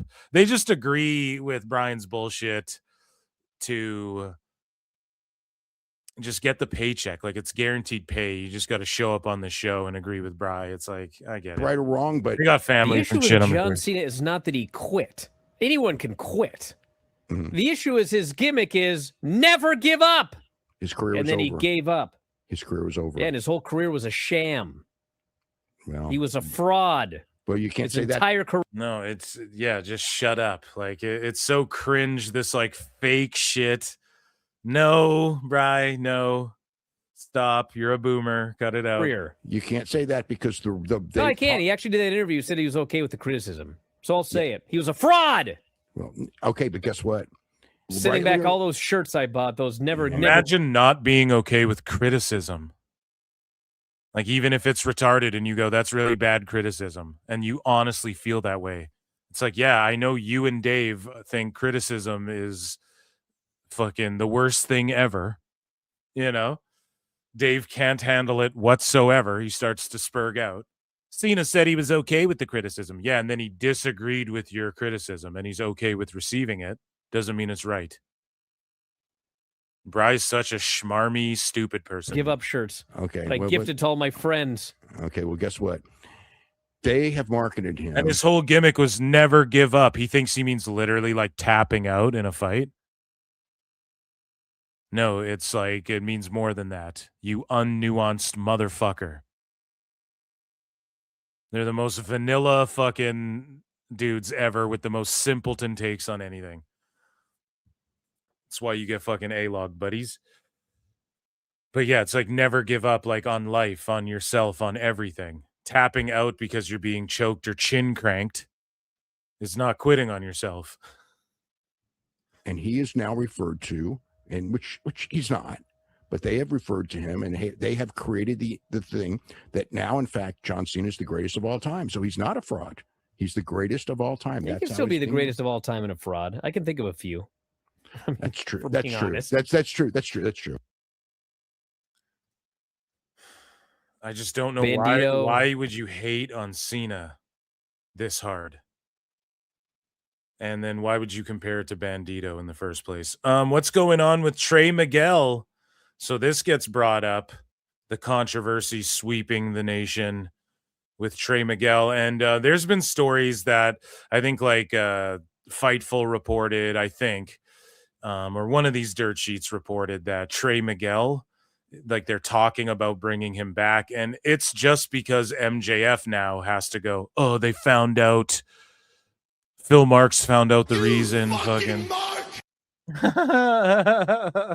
and he exposed it and fucking put it on blast. So let's rehire him. That's all it fucking is. Or else, like, why would they be figuring it out now after you already signed him? You guys suck at business. Just have a family business and do matches in your backyard, Tone, and you don't have to worry about any of this. I don't get it.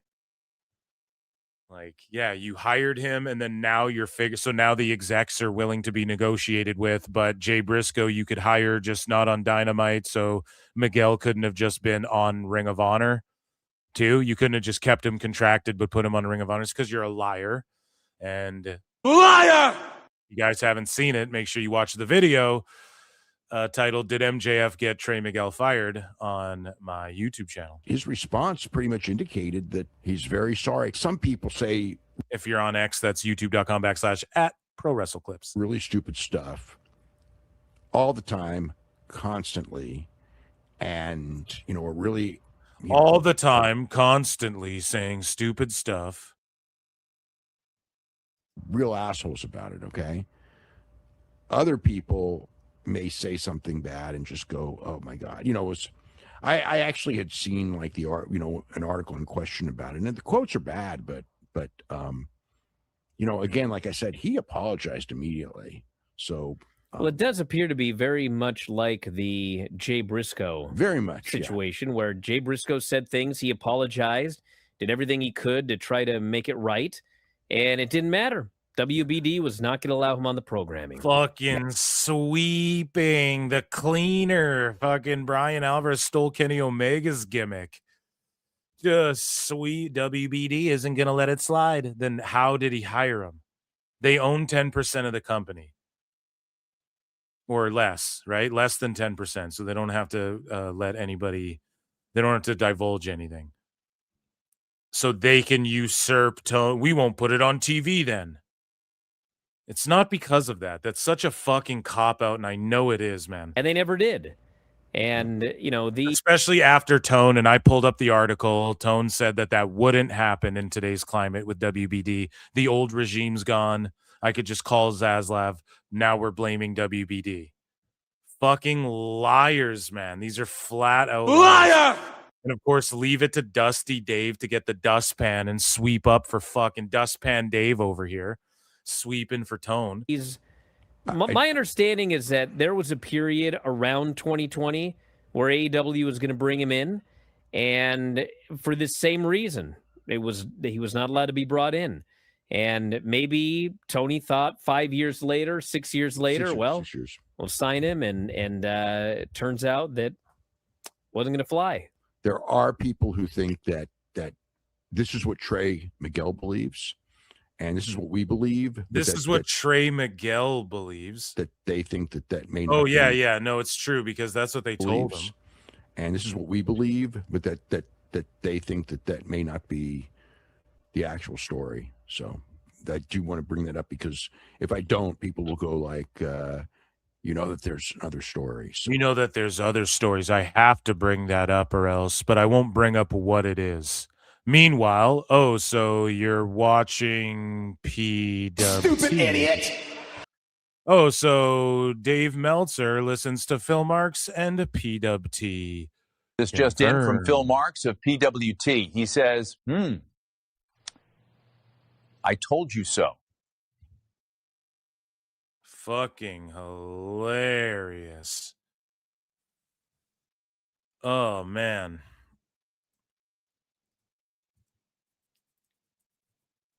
That is good shit. And this is what we believe, but that they think that may not be the actual story. So I do want to bring that up because if I don't, people will go like, that there's other stories. So, and I want to bring up the other one because it's probably, I have no information on it, but there are people who have been. They blame WBD. Meanwhile, breaking news live on the air. Time cop. But like Trey Miguel just showed up in fucking TNA, and there was swift talks for TNA to bring him back. And Fightful actually reported that they were going to there was talks of Trey Miguel coming back to TNA, not AEW. So just disregard my little spiel on that part. But so what's up then? AMC don't care. So WBD cares so much, but AMC doesn't care, and Access doesn't care, and fucking CW didn't care. because really he didn't say shit that's cancelable. And I don't care if it's like, oh, you're gay and shit. Back in the day, everyone called each other that. Okay? They fucking did. The kids movie, I always go to this. Monster Squad is like a fucking kids movie. They're dropping F slurs and shit in it. Like, it's just what people fucking did to undermine each other and shit back in the day. People don't really do that anymore.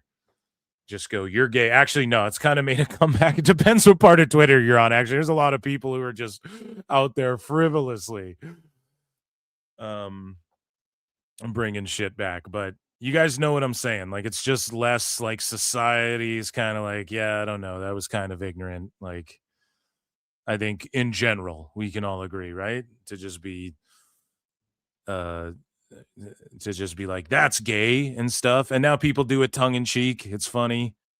Or when things are gay, you call it out. No, I think you're kind of gay, dude. Right? You still do it, but it's just being like, you're an ugly gay bitch, like he did online back in the day. That's what people just did all the time. You go to your fucking 6th grade, that's what people called you. I got called gay for liking wrestling and X-Men and shit like that. I got called gay and retarded when I was and now everybody thinks superheroes are cool and shit. You know what I mean? Now MCU is like fucking the biggest thing, and DCU, everybody goes and sees Superman now. I used to get called all kinds of fucking words for liking that shit, right? When I was a kid. So times have changed and stuff, and I just think like it's a cop out to blame it on WBD when Trey's back in TNA.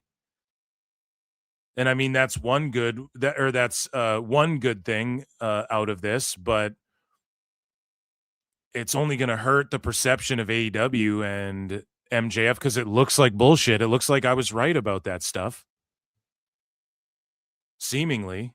And if there's other motives, even Dave's bringing it up, but he won't say what it is because he's trying to hide and protect everybody. They don't need controversy. However, this is stupid. And now the other 3 rascals, they finally got all 4 rascals together. And now 3 of them are gone in fucking AEW, buried in Collision, and Tone's there's going to be in Ring of Honor and shit. And then Miguel's just back in TNA already. Pretty gangster way to start 26, though, no? Is that not a gangster-ass way to start 26? Trey Miguel jumping around. AEW fucking up all these contracts.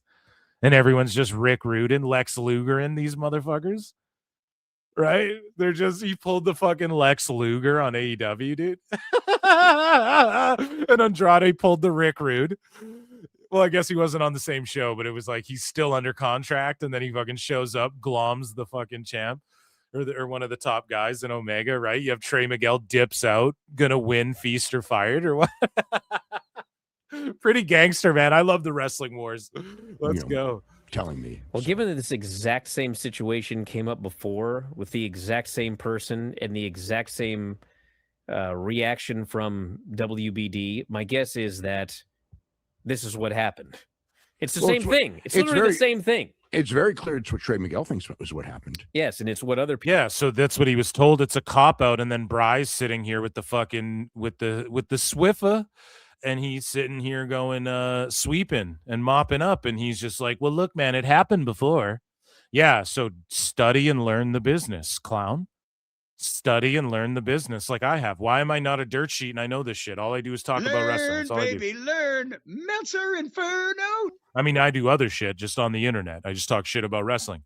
Listen, why the fuck aren't you bringing up that Tone said that specific situation would not happen now, but it happened again? Okay. Cop out. People have made very clear that they believe that that's what happened. Fucking clown shit. So here's Dave and Bryan speaking of clown shit and hypocrisy and them contradicting themselves.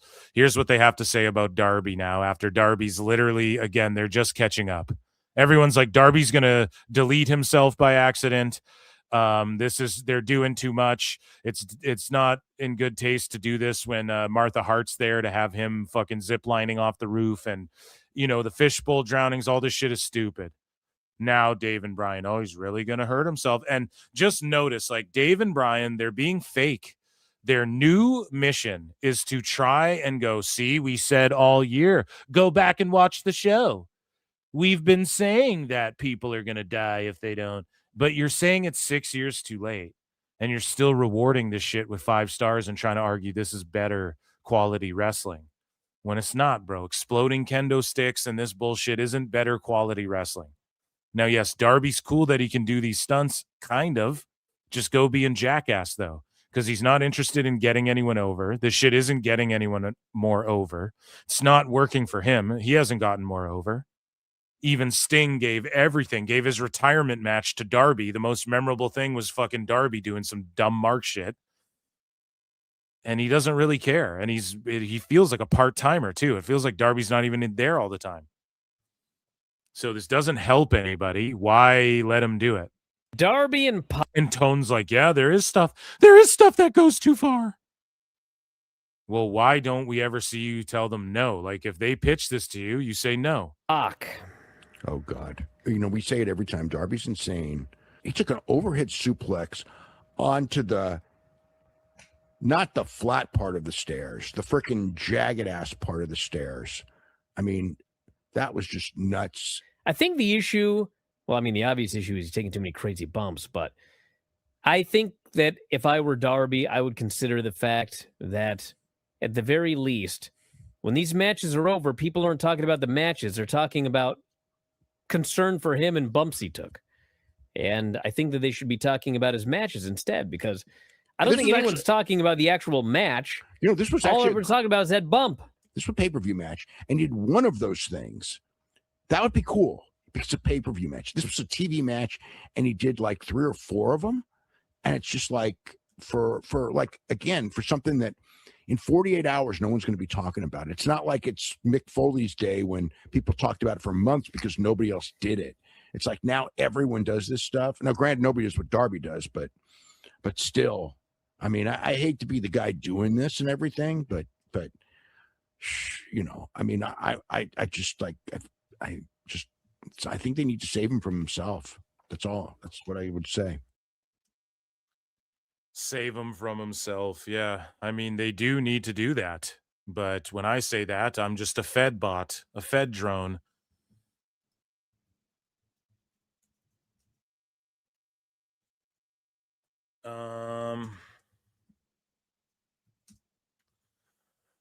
Yeah. I definitely cooked on that Trey Miguel thing. I'm right about that. It's just further evidence, him being back in TNA. Just further evidence that I was right about there's more at play there than meets the eye, bro. There's more than meets the eye. Maxwell Jacob, Optimus Prime. So here's what Dave and Bri had to discuss. They talk about the differences between WWE and AEW and how they handle major injuries. We got a Layla Gray update. She tore her ACL in that match with Mercedes Moné. It's been over a month since my injury. Finally got to see the surgeon today. Unfortunately, the feedback I got was, I still do not have complete range of motion in my leg, cannot fully extend it, can't bend the knee. Because of that, I need to do more prehab, a month of prehab twice a week, and then they can operate. You know, and some people are going to get mad. I'm sure we're going to get the usual tribalism. It is completely different in AEW and WWE. Yeah, because the AEW does it indie style. If you tear your ACL in WWE, they're going to tell you who you're going to, when you're going, and that's what you're doing. Far superior. And they're going to pay for it. And you don't get a choice. And in AEW... Far superior, but also you can, as a free citizen in the United States of A, you can go then see another fucking doctor if you want to on your own dime and time. You can absolutely do that and get a second opinion. And if you want, I'm definitely, and they're going to put you with the best people for the best shit. So what they do is you tear your ACL, you pick the doctor, you handle everything, and then there's an app and WWE does it the exact same way UFC does it, and UFC have the best fucking doctors for everything. Like they make sure that they're set up with the best plastic surgeon if you need plastic surgery to hide your scars and shit. That's why like Jade Cargill's super gangster for like putting the glitter on her scar and she wears it proudly. Again, just saying, your boy said she earned that stripe and that's like something she's going to wear proudly and shit. And she literally put glitter on it. Jade Cargill listening to PWT probably. That's all I'll say. Everyone else is. Might as well start now. But just kidding. But Jade earned that stripe, man. But she could have went and got that, like the best plastic surgeons would have hooked her up, man, and made it barely visible. But no, she wanted to wear it proudly, and that's good. But yeah, it's WWE and TKO and UFC, you know, they have the best doctors for everything on hand for everything. So I would be totally fine if I hurt my knee and WWE told me you're going to go see the best knee guy in the country, you know? Get your money reimbursed, basically. And with AEW, you go, you pick all your shit, you pay for it all, and then you bring in a fucking receipt, and then they got to pay you back for it after. Okay, so that's good, I guess. But how come Punk paid for all of his shit then? And you guys didn't pay for that? You know, how come certain people that's what happens, and for other people it's not? It's all over the fucking place. And I'm not trying to say AEW's got to be up to snuff as WWE is, but just another way it's superior, we can all admit, right? All of the tribalists. Or number one. And it's not about tribalism. And the reason there's tribalism is because you're trying to make it like one isn't as good as the other. AEW says you pick the doctor. What if you pick a shitty fucking nose guy to fix your nose after his butt? Like, you might fuck up. WWE's going to put you, this guy is the same guy who worked on Stone Cold's neck and worked on Kurt Angle's neck and worked on this guy's neck, and that's who they're going to set you up with. So listen, one's not better than the other. I mean, some people prefer one to the other. Some people prefer the other to the other. I mean, there's a lot of wrestlers nowadays that have some weird stuff that they do, and they want to go to their... Yeah, but is there this story, Brian? Now read this story and tell me if anyone in WWE tells a story like this anymore. We got a Layla Gray update. She tore with Mercedes Moné. She tore ACL in that match with Mercedes Moné. It's been over a month since my injury. Finally got to see the surgeon today. So only got to see a surgeon today, a month after. Unfortunately, the feedback I got was, I still do not have complete range of motion in my leg, cannot fully extend it, can't bend the knee. Because of that, I need to do more prehab, a month of prehab twice a week, and then they can operate. You know? Yeah, it's probably already started trying to fucking heal itself, man. Like, this is the problem. WWE goes, oh, you blew your ACL? It's like in the NFL and shit. Oh, you blew your ACL? Okay, here, you're going right to the doctor. UFC, after the fight, you go right to the fucking hospital if you have shit wrong with you. Even if the fight was too crazy and you're like, no, I'm fine, but you're all beat up. Dana White's like, no, you're going to the fucking hospital right now. That's why it's cooked, man. One is professional sports. One goes, we're the real professional wrestling. Where we're fucking Randy the Ram picking staples out of our asses and fucking smoking cigarettes in the back because John Moxley thinks that's cool. It's a fucking clown show, dude. Not that I'm hating on you if you smoke cigarettes in the back or whatever. I'm not against that. A couple boys having a couple of beers after. Ripping a dart. But yeah, it's not the real professional wrestling. One is like a major league sport. The other isn't. So Dave Meltzer and Bry, they discussed jet speed being used to lose to Swerve and Joe. And listen to Dave's fucking cope here. This is just premium cope. You are coping and seething. You just can't accept what you're seeing. Yes, you're coping and seething. The truth it is scalding, and now you are molding and coping so hard. Coping and seething. Nobody ever goes anywhere. These guys just won the trios titles, and 5 days later, they're both in singles matches, just doing the job. Floundering. So again, Phil Marks is right. They're just, everybody's stuck. Everyone's stagnant. Nobody progresses. Nobody gets over. He wants to book competitive matches. So when you're booking... So then book two other guys and then have the trios champs establish the trios division in competitive matches. Stupid. And Swerve and those guys, he wanted him to beat guys that were good. So those are the guys that were good. So the rest of the roster isn't good. So Tony Nese isn't back there and can't take a fucking L to Swerve. It's so fucking dumb. Then why does he sign all these people if nobody's good enough for you, Dave? The guys that just won the trios titles. That's probably why they were chosen, because they just won the trios titles. They all had just won a big match. That's kind of how everyone books now. I know, and I don't like it because that's kind of how everyone books now. You are coping and seething. You just. That's how everyone books now. Are you fucking joking me? Nobody goes anywhere. They're just right. It's always an excuse for Tony. And it's not even what, like, Brian's talking about nobody advances. Nobody becomes a star. Nothing progresses. Everyone's stuck in the mud doing the same thing over and over and over. Nobody gets over. Swerve is not super over.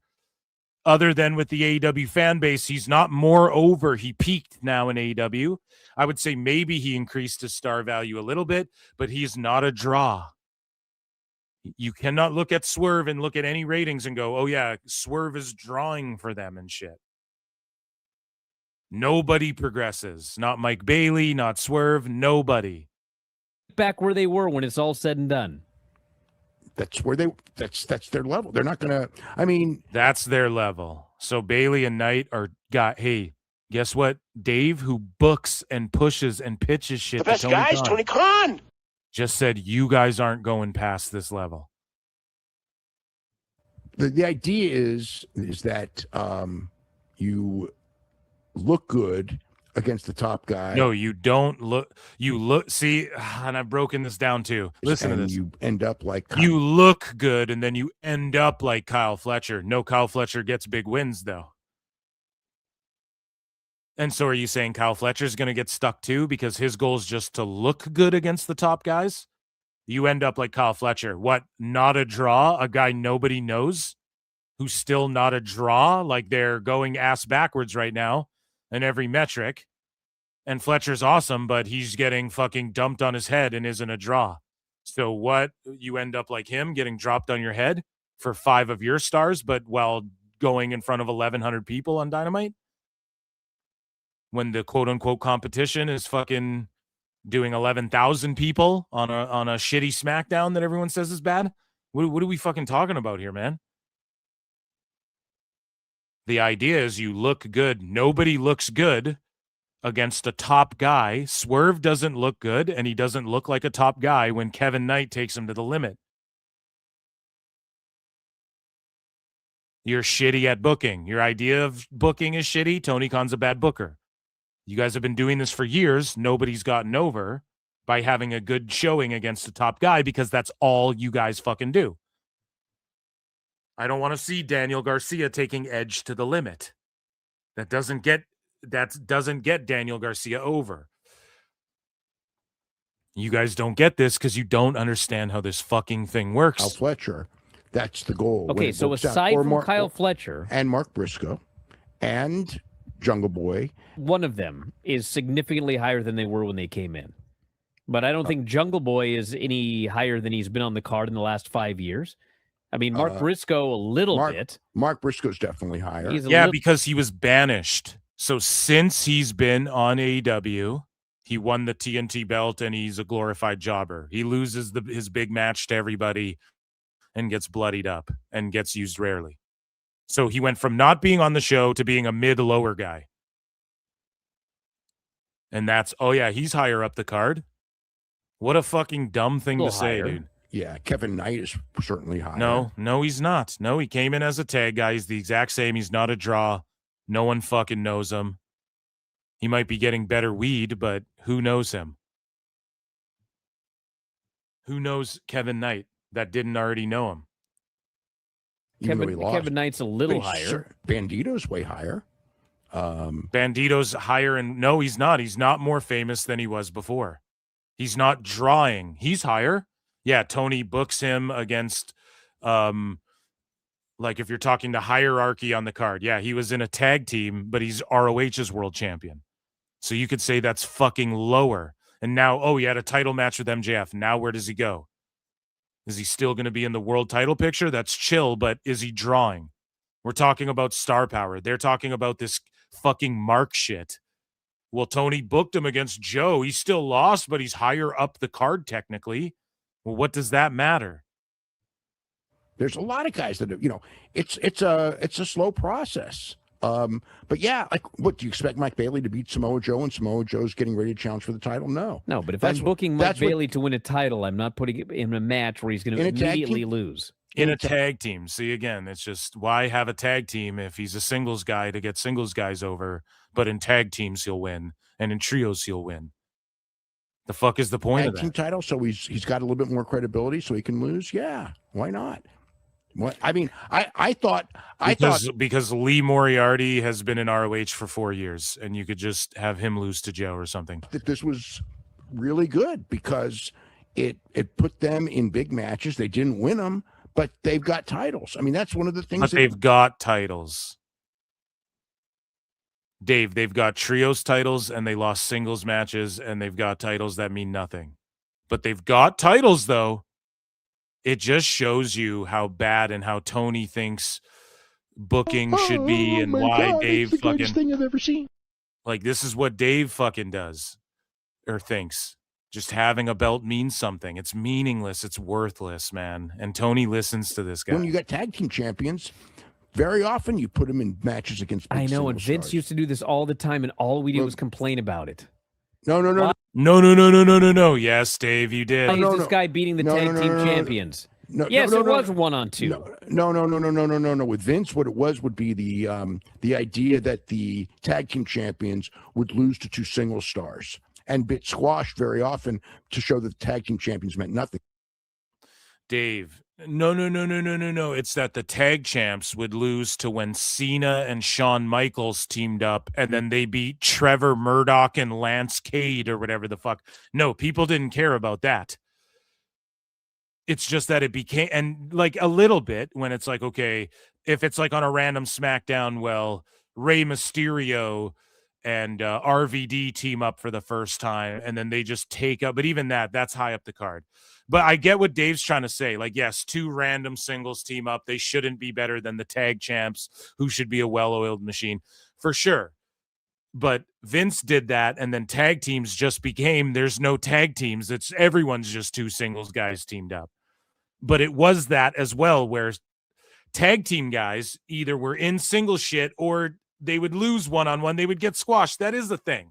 The Basham brothers, even as tag champs, didn't ever beat. They were still flunkies. They'd have the tag belts, but they were flunkies for JBL, and they'd fucking lose. Nobody ever goes anywhere.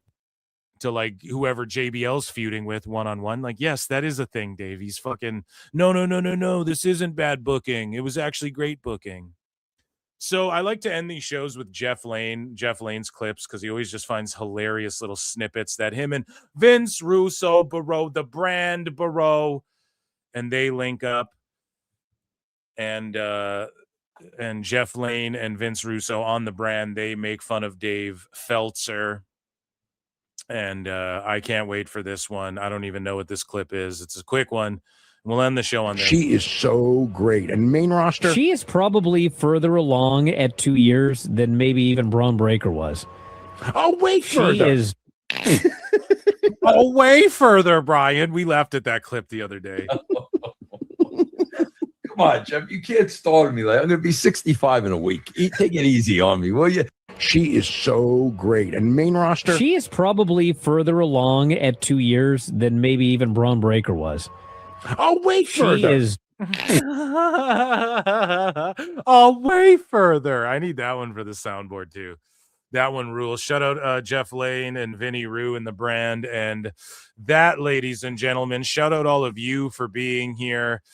Make sure you hit like, make sure you hit subscribe, make sure you rate the podcast 5 stars or whatever you do. That, ladies and gentlemen, was Dave Meltzer's Dumb Moment of the Week. We burnt him up. We roasted him. We toasted him. We burnt him to a crisp. I have been your host, Phil Marks. Be good to yourselves and each other.